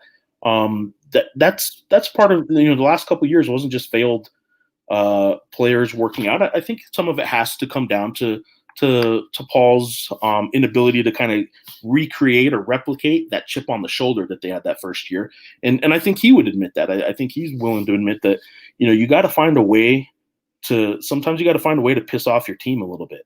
And I think the last 2 years, the Lobos thought they were going to be really good. They knew they had some doubters, but they thought they were going to be really good, and they played that way. And it wasn't until the end of the year each year that they started clicking again. And this year's team has some doubters again, but they're also in practice saying, you know, if I can really start, if I work this hard in practice, I think you have a lot of that. And it's a lot of guys that do think that they could have been at high majors. One of them, starting point guard Jeremiah Francis, was at a high major, highly recruited before he didn't play his last 2 years of high school. After his sophomore year in high school, he was offered by North Carolina, and they stood by him when he had 2 years of leg injuries and surgeries. So it's a team again that wants to prove something. Nothing's handed to any of them, and I don't think Paul Weir is going to be, and this coaching staff, and we can talk about the coaching staff too because it's a unique one. I really like the guys. They had 3 coaches leave. I really like those guys. One of them I went to college with. I've been good friends with Brandon Mason since college.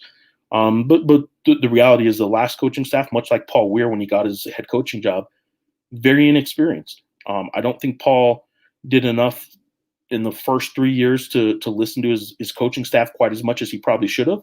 And maybe that had to do with inexperience, but you don't have that anymore. You got 5 coaches on this team, 5 guys on this coaching staff who have been head coaches. Paul Weir, obviously, at New Mexico State for a year, and now in his 4th year at UNM. Dan McHale was a head coach. He's from the Patino tree, and he's in charge of defense, essentially. You hire Scott Padgett, who was at Samford for 6 years, played in the NBA. Obviously, he's in charge of the big men. And they got 2 big men they're really high on. You got Ralph Davis as the 3rd assistant, who was the head coach at New Mexico Military Institute at the junior college here in New Mexico. And then even I think the kind of surprise hire of the entire offseason and the entire Mountain West was Dave Pilipovich, the former Air Force head coach, taking the special assistant to the head coach is the title. And, it's relative to probably what he was getting paid or something like that. It's not a great paying job or anything like that. It's not an official assistant coaching position. It's a position that's supposed to help the head coach. And I think it's going to. Dave Pilipovich took the job because Colorado Springs is about a little over a 5-hour drive from his house in Colorado Springs to Albuquerque. And he and his wife said, you know what, let's do this for a year. Let's figure this out. It wasn't exactly a great coaching market this offseason because of all the coronavirus stuff going on. So it wasn't like he was going to go land his next long-term gig. He thought, you know what, we can keep the house another year, kind of make a decision next year.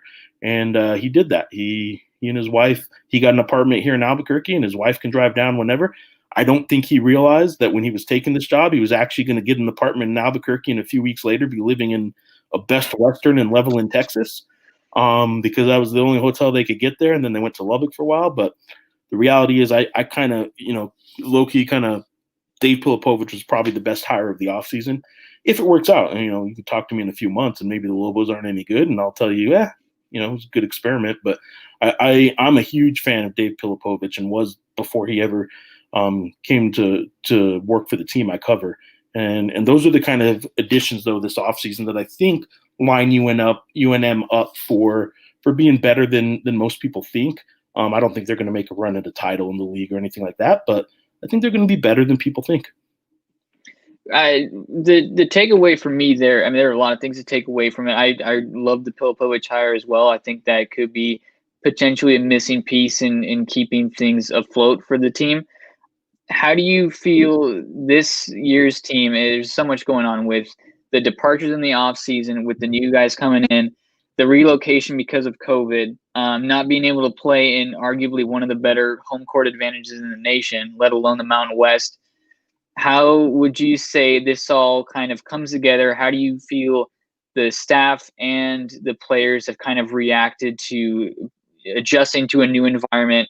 And then not only a new environment, but for a lot of these guys just playing Division I basketball. You mentioned the JUCO transfers. You mentioned Jeremiah Francis finally being up to speed and healthy again. How does this all come together, and what do you think this will look like when we're, say, 2 months, 3 months away from this show?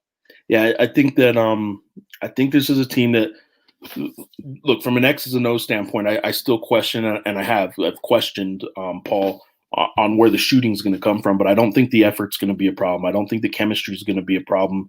Chemistry is not something that us in the media can probably really ever predict. It's an easy question to ask, like, hey, what's the team chemistry like? And the players always tell you how good they get along.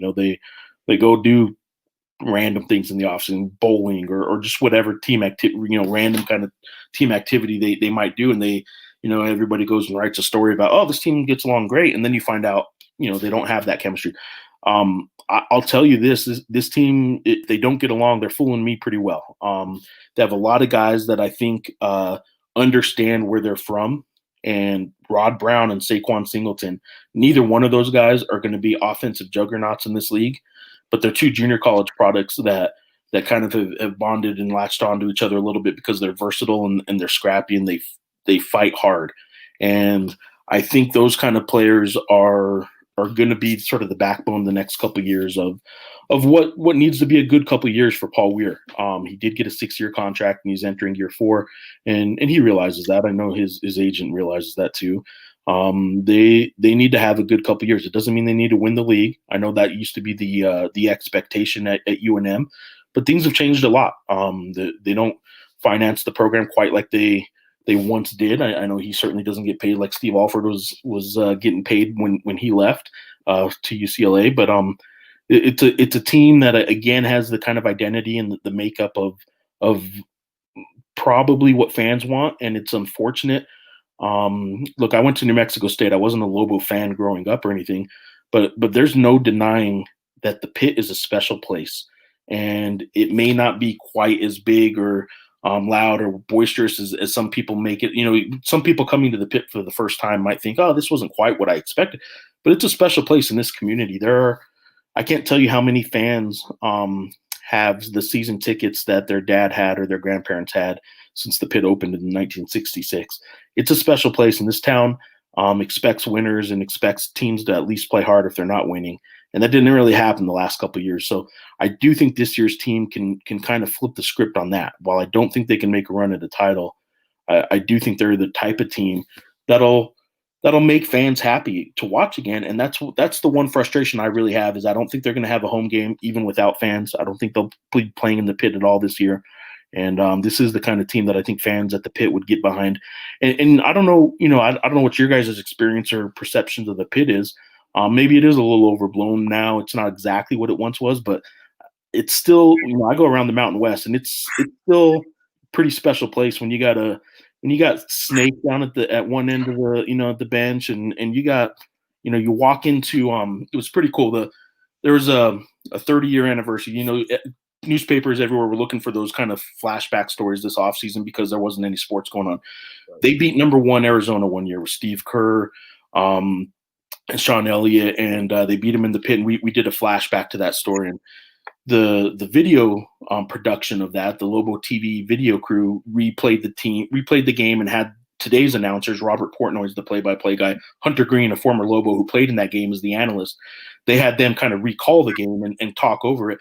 But they also interviewed Steve Kerr. And Steve Kerr said, this is my memory of the Pit. And back then it was 18,000 fans, standing room only. The renovation knocked that down to 15,000, but that was more recent. Standing room only, it was loud. You walk down the Pit ramp, and he said it was like a gladiator walking into the arena because everybody was there to watch you get slaughtered. And it was just that was exactly the feel that they had. And number 1 team in the country loses to UNM, who wasn't ranked at the time. And that's what the Pit used to be like. And people have those memories of the Pit. And while it isn't quite there anymore, there's not a place in the Mountain West that really replicates that to me necessarily. The overall fan base, I think Albuquerque still has. Now the show is pretty special, and that's the best student section in the Mountain West. But I'm still for now sticking with the Pit as the best overall arena and fan base in the league, and it creates an environment that has helped this team through the years that they don't have this year. Yeah, it's one of the best venues in the country. I don't think there's any question about that. Coached against it at Fresno in the league. Matter of fact, a triple overtime game, if you remember, for third place. I'm sure you remember it well. And then played there as well at UTEP. And, just there's something about the fan base that's not, they're an educated fan base. They're a rowdy fan base, but they understand basketball, and they definitely – Snake and the crew is right by the bench, so that doesn't make it any easier for you because he's right there now just kind of staring down your guys and talking trash to them. So, no, I think, college basketball venues may not be all the way what they used to be in some ways like you're talking about because of the new renovations in a lot of different venues. But New Mexico is up there by far the most probably the most intimidating place to play in the Mountain West and in the country period. Because Snake's a weird part of that because, outside of that environment, Snake's a weird guy, man. He's a weird guy in that environment too. I was gonna say. Just individual. If you don't know, he's the super fan. He's in his 50s now. I think he's 50 years old. He's this tatted up guy who weighs about 140 pounds. He has oversized Lobo jersey on from some throwback, player that just love. The players absolutely love him. There was a time that he kind of got removed because, look, he's got a courtside seat right in front of the opposing bench. That's high dollar stuff. Well, he was kind of gifted that. Some other boosters had taken care of that for him through the years. The long story short on that is that one of the boosters that had always got his courtside seat had passed away, and basically some UNM administration took him away from there, and the coaches didn't stand up for him. And one thing Paul Weir did when he came back was Snake's back. Whatever we need to do to get Snake's back, because we want the Pit to be back.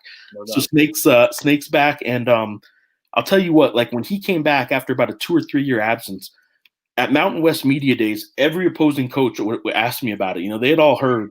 And Pilipovich actually had one of the best stories. When Pilipovich took over at Air Force, it was in the middle of the season. The coach had been fired. Pilipovich was an assistant. Yep. They played UNM the next game.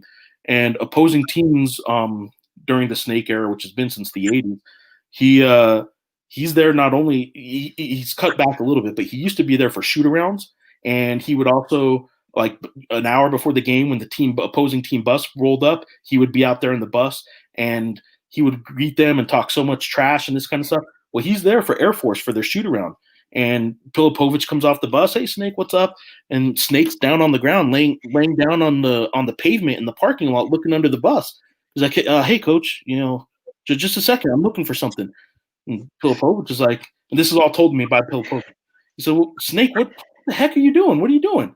He's like, I'm just looking for the coach you guys threw under the bus when you fired him last week. So that was Snake, and he's also a guy that got Leon's personal cell phone, Leon Rice's personal cell phone up at Boise State. Would call him up in his office sometimes. Leon Rice got him a dishwashing job here by some Boise State fans that own a restaurant. Snake's a character, man, and he's one of the things that are going to be missed in college basketball this year. No doubt. So he shows up kind of like you said with Coach Pilipovich. He shows up to shoot around. Yeah. He's outside, and he either has something funny like that, or he's just literally staring at your guys and arms folded, mean mugging, face painted, and it's an intimidating kind of presence before you even play the game. Yeah.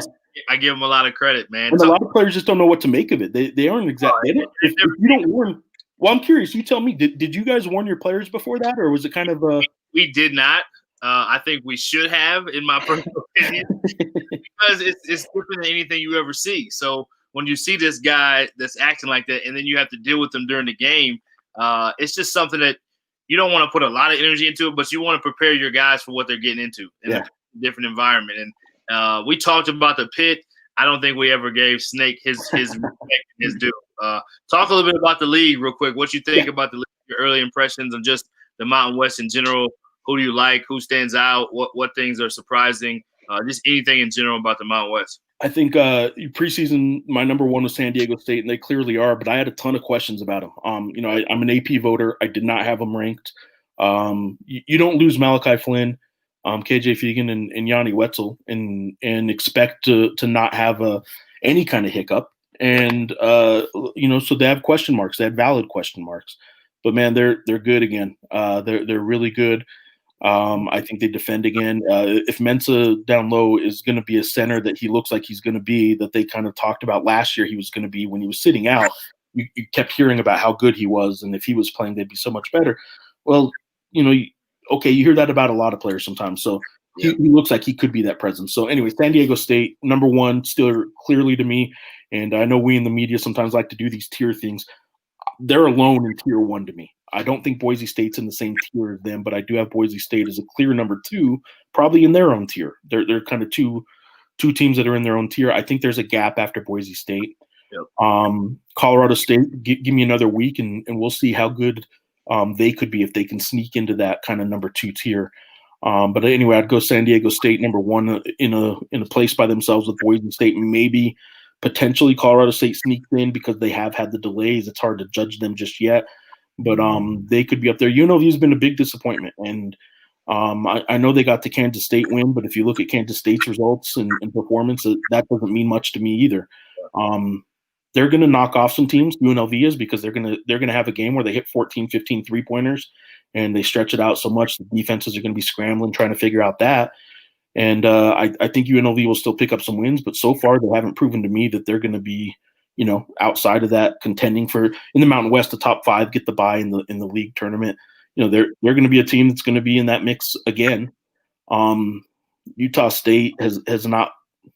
It's hard to recover from losing Abel Porter and Sam Merrill. I think Sam Merrill's a guy that somehow still doesn't quite get the credit he deserves for how good he was for that program. I remember Jerome Robinson, former Lobo assistant coach, telling me 2 years ago, he's like, that guy's going to play, man. He's got an NBA potential. And I'm like, come on. And that's probably me just being from afar. That's everybody. That's everybody.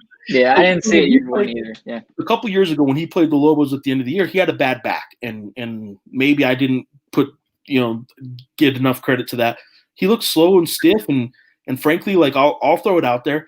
He's a Utah, white Utah guard, Utah State, the state of Utah guard, and slow and looks stiff. I'm like, come on, like he can shoot, and that's the scouting report. Well, no, he turned out the last 2 years to be a lot more than just a shooter, and I think Utah State's gonna miss him tremendously. I think Cade is great, great defensive presence, and I think his offense looks good. I think he looks maybe healthier than he has, but Utah State just hasn't looked like a champion to me, champion contender to me. So it's going to be interesting to see who gets into that mix. Nevada, I don't know what their ceiling is.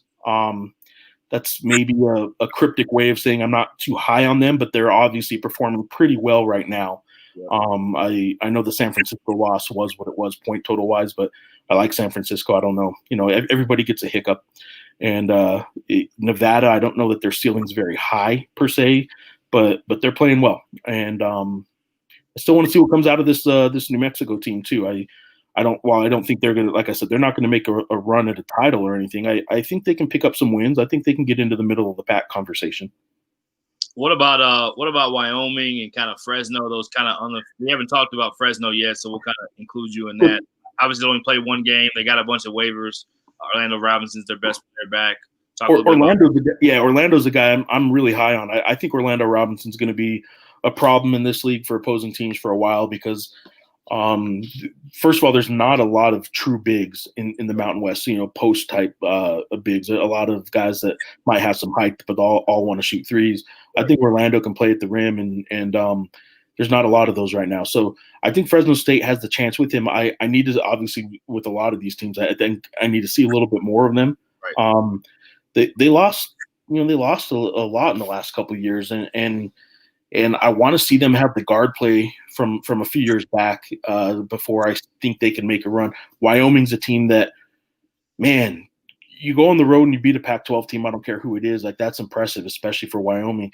And you can see what their potential is, but it's hard to ignore getting blown out in the second half of the game at home in Laramie like they did too. that doesn't happen. Opposing teams don't come in and outrun you in the second half. And I was surprised with their bad loss. So Wyoming's the team that I think can make a run, but for now I'm still sticking with Fresno and Wyoming down in the bottom 8-9 range. But I know both of them could make a run. San Jose State, I was a little surprised by how bad they lost the other night, and then the Cal Poly loss. I actually thought they could make a run there. I kind of, maybe I just want to be high on San Jose State, and it'll bite me again. But I still think San Jose State can be a much better team than they've shown. And Air Force, I don't know what to expect out of them, because they really lost quite a bit too, and with the coaching change. So I do like Wyoming of that batch of that bottom four. And I'm not suggesting Fresno and Wyoming should be classified in the Air Force San Jose State range, but of those four, I think Wyoming has the best potential to make a run. Yep. Good. Eli, I'll let you kind of chime in. We'll get about 5 or 10 minutes left, and then let you go, G. Yeah. I mean, there's a lot of good stuff there. I like Wyoming quite a bit too. I think that with a lot of these teams, kind of didn't you have Wyoming pretty high? I mean, weren't you? Yeah, I had them initially, I want to say 6th, and I scaled back a little bit. But I mean, I love Marcus Williams. I think he's kind of the guy that you need to have this season. And that's kind of the case with a lot of those teams. But I was curious your take at the top, because I've seen a lot of people heading into the year have Boise State either first or on that same tier as San Diego State. And that caught me a little bit by surprise. I wouldn't have classified San Diego State as a top 25 team heading into the season, because I had some questions about the transition from Flynn to Tico Gomez. I thought that was a pretty significant defensive drop. Yeah. But, I mean, with Boise State, first game out of the gate, they did not look very good against Houston. Alston didn't score. The offense was really brutal. But since then, they've looked pretty good. And so I was curious kind of your thoughts at the top there, and in a larger point, overall, when we're in March, what do you think this all shakes out to be in terms of tournament bids, and what it will look like once we head in the Mountain West tournament? Yeah, I mean, the question is, at least a 2-bid league or whatever. I think we can already say this about the Mountain West, that if San Diego State doesn't win the tournament, it's a 2-bid league. I think San Diego State has already solidified itself as an at-large team. It would shock me if they tank it in league play so much that they wouldn't be. But San Diego State's a true at-large. So 2 bids if they don't win it. Boise State, I think, probably can get into that conversation as well. It's going to be interesting, this conversation, with what the committee does this year, because no team's going to have the ability to make that non-conference resume shine. It's just going to be really hard. So I wonder if some teams or somebody on the committee might give Boise State, if they make a good run in the Mountain West, a little bit more credit, because people they know about the transfers and that kind of stuff. But it's frankly, I'll say this about Boise State: I've covered a lot of New Mexico teams that always had the transfers that were going to make them great, and it didn't always work out. So Boise State being as high on themselves as they are, and just ask them, they're pretty high on themselves right now.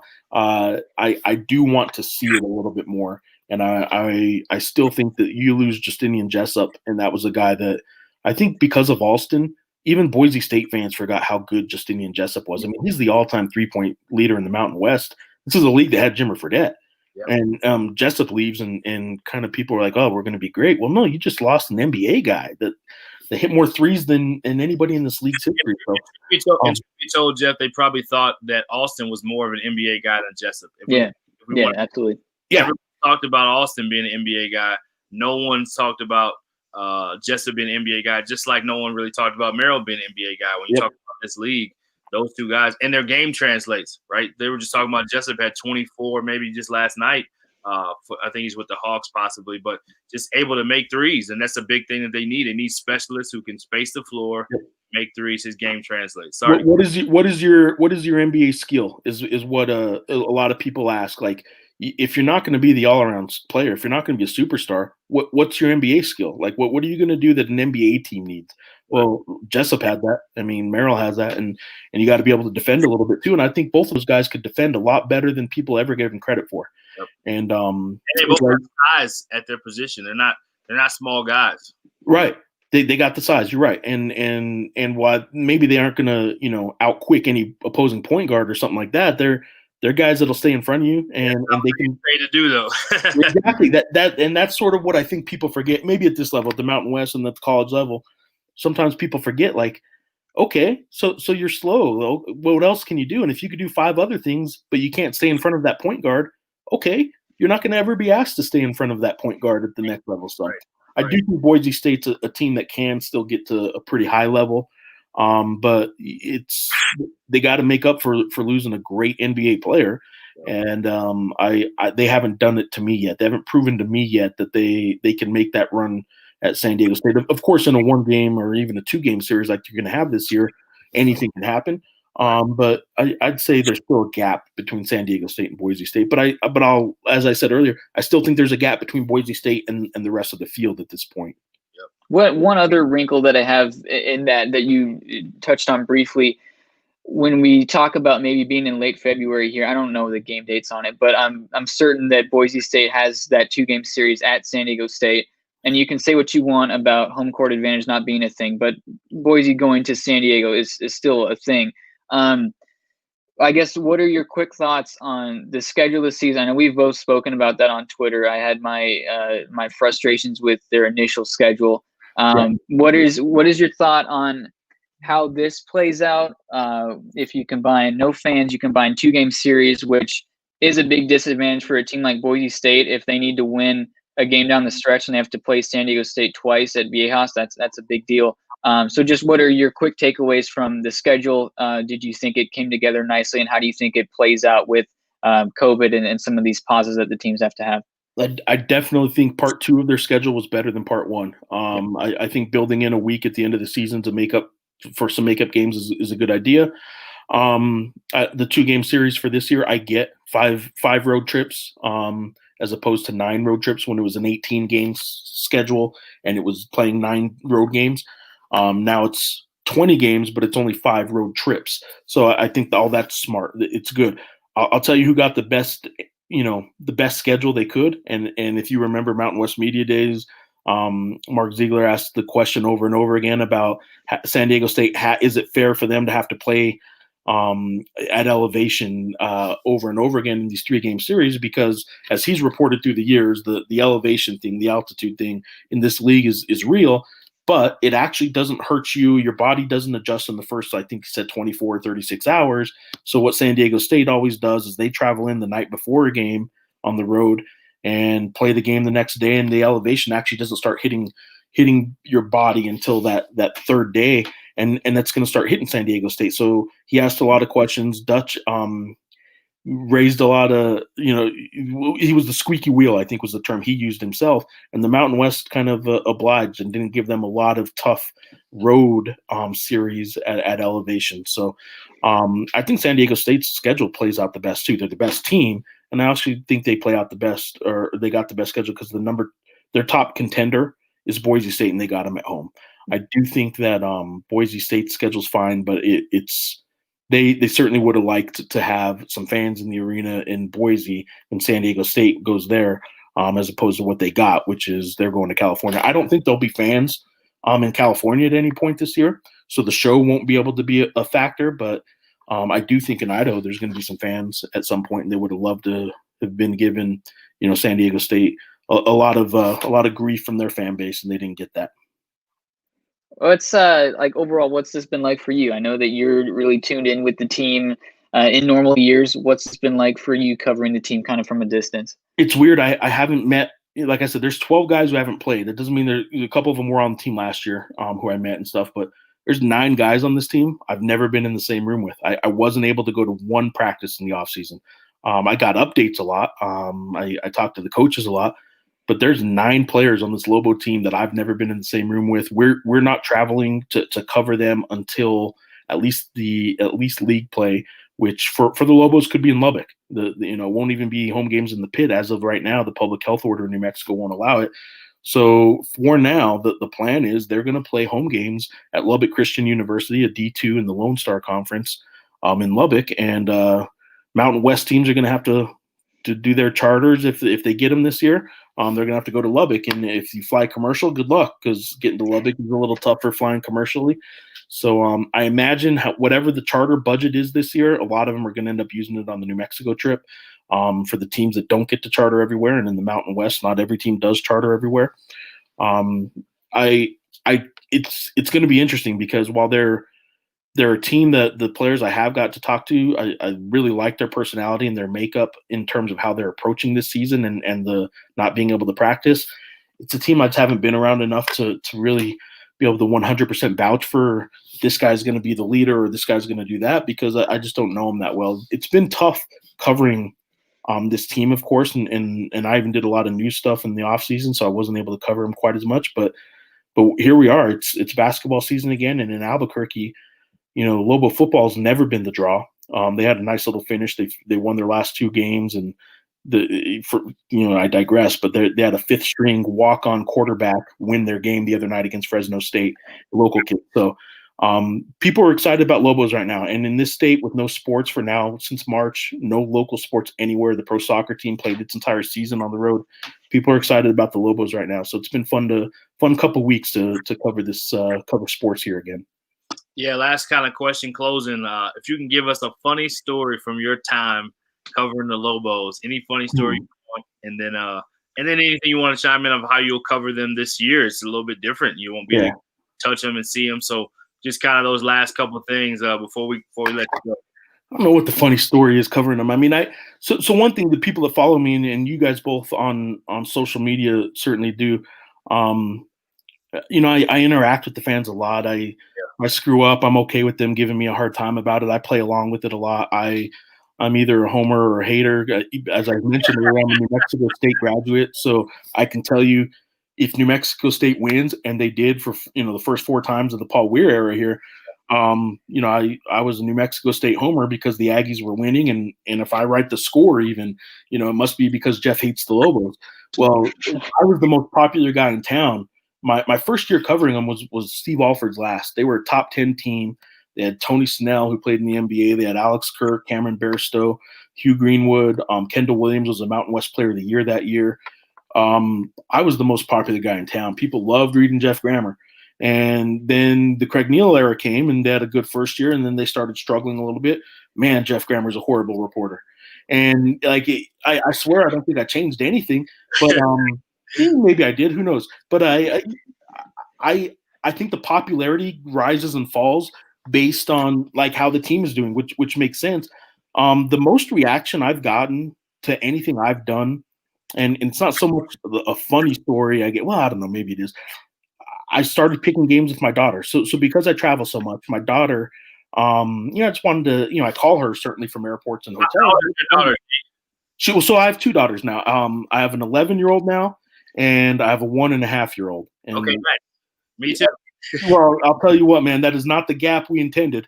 But, having an 11-year-old is nice. It's helpful. In a couple of years, we got our regular old babysitter. But about 4 or 5 years ago, when my daughter was still, I guess 6 or 7, I started having her pick games, and she doesn't know anything about basketball. But she started picking games because media types, me myself, certainly included, we think we know a lot. We like to tell people how much we know, and I pick games, and look how smart I am. And it got kind of boring making picks for Mountain West basketball games and being wrong all the time and just making a fool of myself. So I wanted to show just how little we all really know. And so I'll play against a coin, but I got my daughter involved, and my daughter flipped the coin. So she got a coin out of her lucky piggy bank, picked games all year, and I thought it would be fun for a couple weeks. But by the end of the year, the math would play out where flipping a coin isn't really going to be that interesting. It wasn't just that she was beating me flipping the coin, and I post all my picks before the game, so it wasn't like any revisionist history or anything. Her flipping the coin, it was not only just beating me, but it was mathematically and in Vegas, the numbers were great. She had a 70-something% winning percentage for a while, and it was against the spread. So it's still if Fresno State's favored by 3 and we flipped the coin and she picked Fresno State, she still had to get the point spread and all that kind of stuff. She had no idea what she was doing, but she not only beat me, she wrapped it up with a week and a half to go. I wrote a column after the season about it. She's cutting down the nets on our little Nerf hoop in the house. I remember this, yeah. Talking trash, and she didn't understand why, but she was talking trash. And what I put in that column, and I got so much reaction. I had opposing coaches. They would text me sometimes, "Who's your daughter got?" What does the coin say? What does the lucky coin say? You showed me the coin down in Vegas. I remember that. Yeah. And so, I wrote that Vegas trip that year that she beat me. I get on the shuttle from the airport parking to the airport on the way to the Mountain West tournament, actually. And a guy and his wife, a man and a woman sitting in the shuttle across from me. And the guy says, kind of looks at me and points, "Are you Jeff Grammer?" And I'm like, sitting back, like feeling pretty good about myself. I'm like, yeah, I'm Jeff Grammer. And he turns to his wife and says, his daughter beat him at picking games this year. And I'm sitting there feeling good. I'm getting recognized, like, oh yeah, I'm Jeff Grammer. And like that was the first thing he said. He didn't say, "Oh, hey, nice to meet you." He turns immediately and tells a story about how my daughter beat me at picking games. So anyway, I got more reaction to that than anything. And I really did have coaches around the league asking, who's your daughter got. So I'm going to do that again. The Grammer's guesses, I'll keep her involved, and I'm going to do that again with her this year. But I guess I'll try and incorporate the 1-year-old somehow. Maybe I'll have her pick a toy out of a hand or something like that. And I did a little bit of that last year. But she it's fun keeping her involved. She's a little dance sensation. She picked flamenco, which me and mom are not. We have no flamenco history, and somehow my little white daughter in New Mexico is a flamenco sensation here in Albuquerque, and like we don't have Spanish roots, neither one, my wife or myself. We don't have anything. We aren't flamenco. Tell the people what that is. So it's a dance. So not only is it's a form of dance, and it originated in Spain. Albuquerque, New Mexico has the New Mexico Institute of Flamenco. Forget the name of it exactly, but it's like they have the biggest flamenco festival in the world outside of Spain. Spain still has that's the home country there. But outside of Spain, Albuquerque, New Mexico has a huge flamenco population or community, and they have this festival. And not only is my daughter, she just took classes where, we got her into dance, and she took to it right away. We're like, wow, she's really good. I'm like, oh, thanks. We're paying. You better tell us that. But it turns out she really was good. It wasn't just these dance instructors telling the parents, though, how good she is, so they'll buy more classes. She ended up being like on this poster for flamenco, and like she's a really, really good dancer. And I have no idea how that ever happened. She takes a lot more interest in that than in any sports. But I'm gonna keep going with her being the dance sensation, and I'm a dance dad, and I'm a girl dad, and for half the year I'm a dance dad, and that's all enjoyable. And in my spare time I try and cover some basketball. I love it. Hey, I'm a girl dad all the way. I have a 1.5 and a 3.5, so we don't have the same gap. So there's a lot of like chaos, and we have one more girl coming in February. So, well, I'll tell you what, obviously everyone says this and it's cliche, but like, enjoy it. Like, we wished we had written down more stuff with our older one and all the memories and stuff, and we don't have that. But there are some tough times ahead. Being the only guy in the house with now 3 women, and questions. There are some tough times for a dad growing up. I can tell you that. My older daughter's at an age that I'm now experiencing some of those tough times, and it's tough. It's tough, man.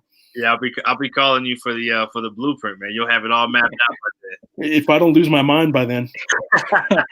Hey, they keep getting older though. You have a great village to be able to take care of you though. That's the good thing. That's what I'm already telling her that. I'm like, hey, you need to start take care of your sister first of all, your younger sister, but then you gotta start taking care of me here pretty soon. You guys are wearing me out. No doubt. Well, G, thanks, man. We'll have to have you back for sure. Great having you on, man. And I can talk more basketball next time. I just kind of ramble and tell stories and all this stuff, and I talk for 20 minutes at the time. So it was perfect. Love it. It gives Eli a break from having to deal with me so much, man.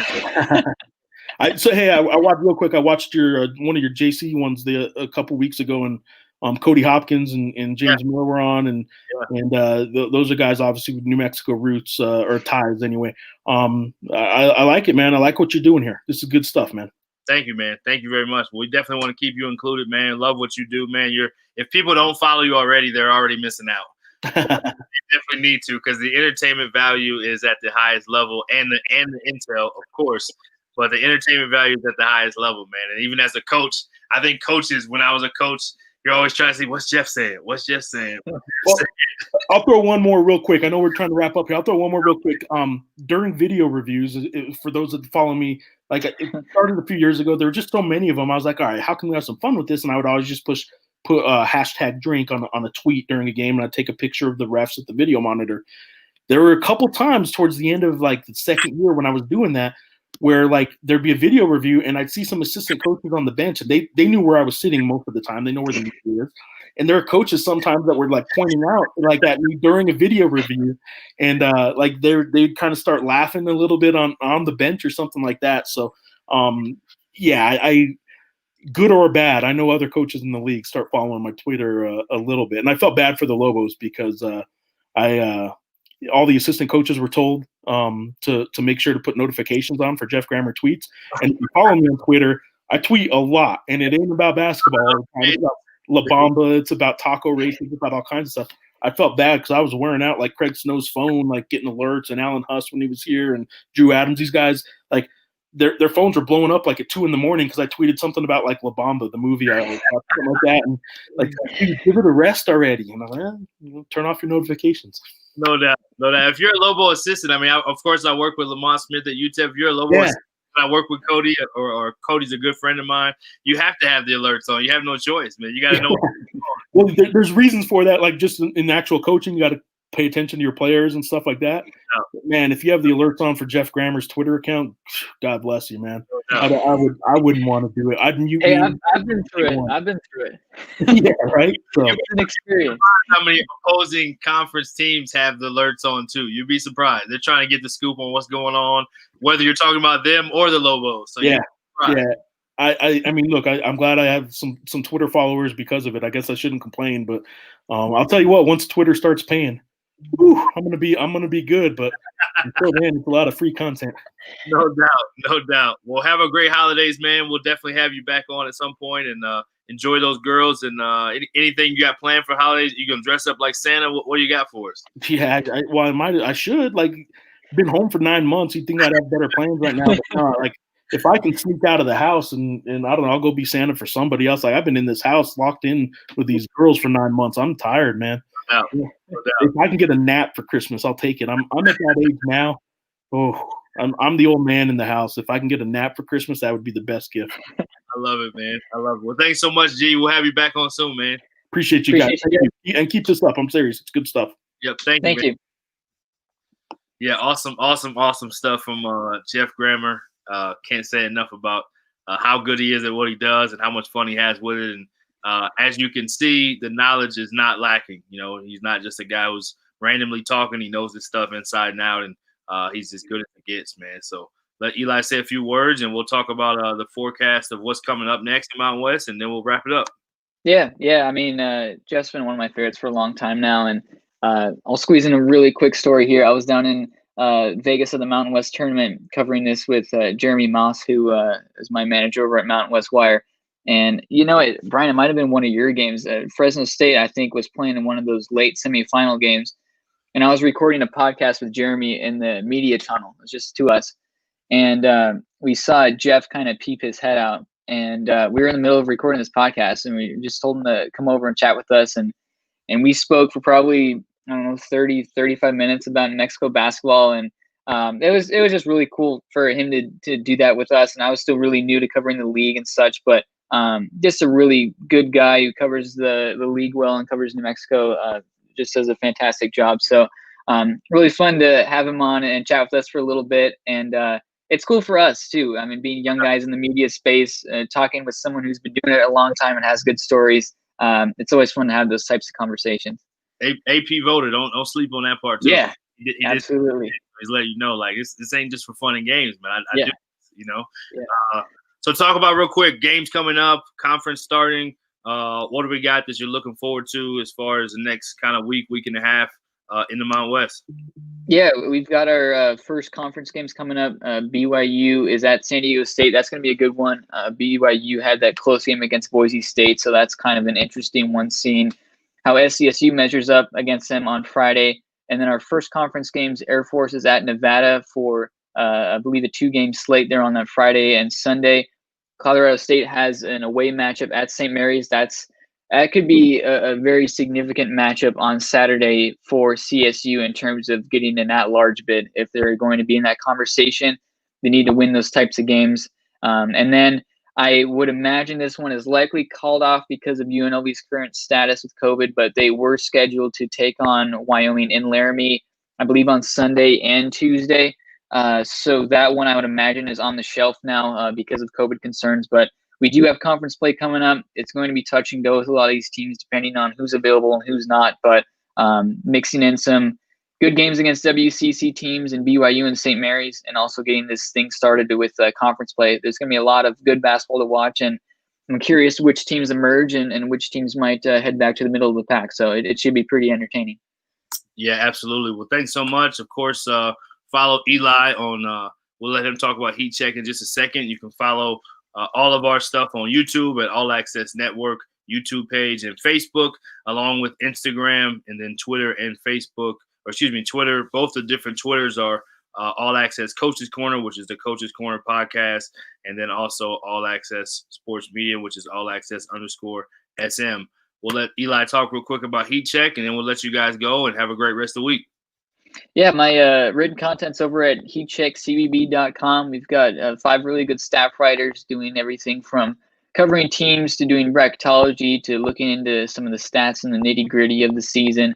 Doing a lot of stuff over there, making sure that everyone's entertained and everyone's informed with what's going on. And we're just really excited to get this thing rolling. And we'll be back next Tuesday with a Heat Check show, which is a national-based one. Same guys, and we're excited to keep this thing rolling. Absolutely, absolutely. Well, be safe. Tell your loved ones you love them. You never know with this crazy time going on, man. Put your arm around somebody, even though you have to social distance. Make it quick, and then keep tuning into college basketball and keep supporting. Thanks so much, and we'll see you next week.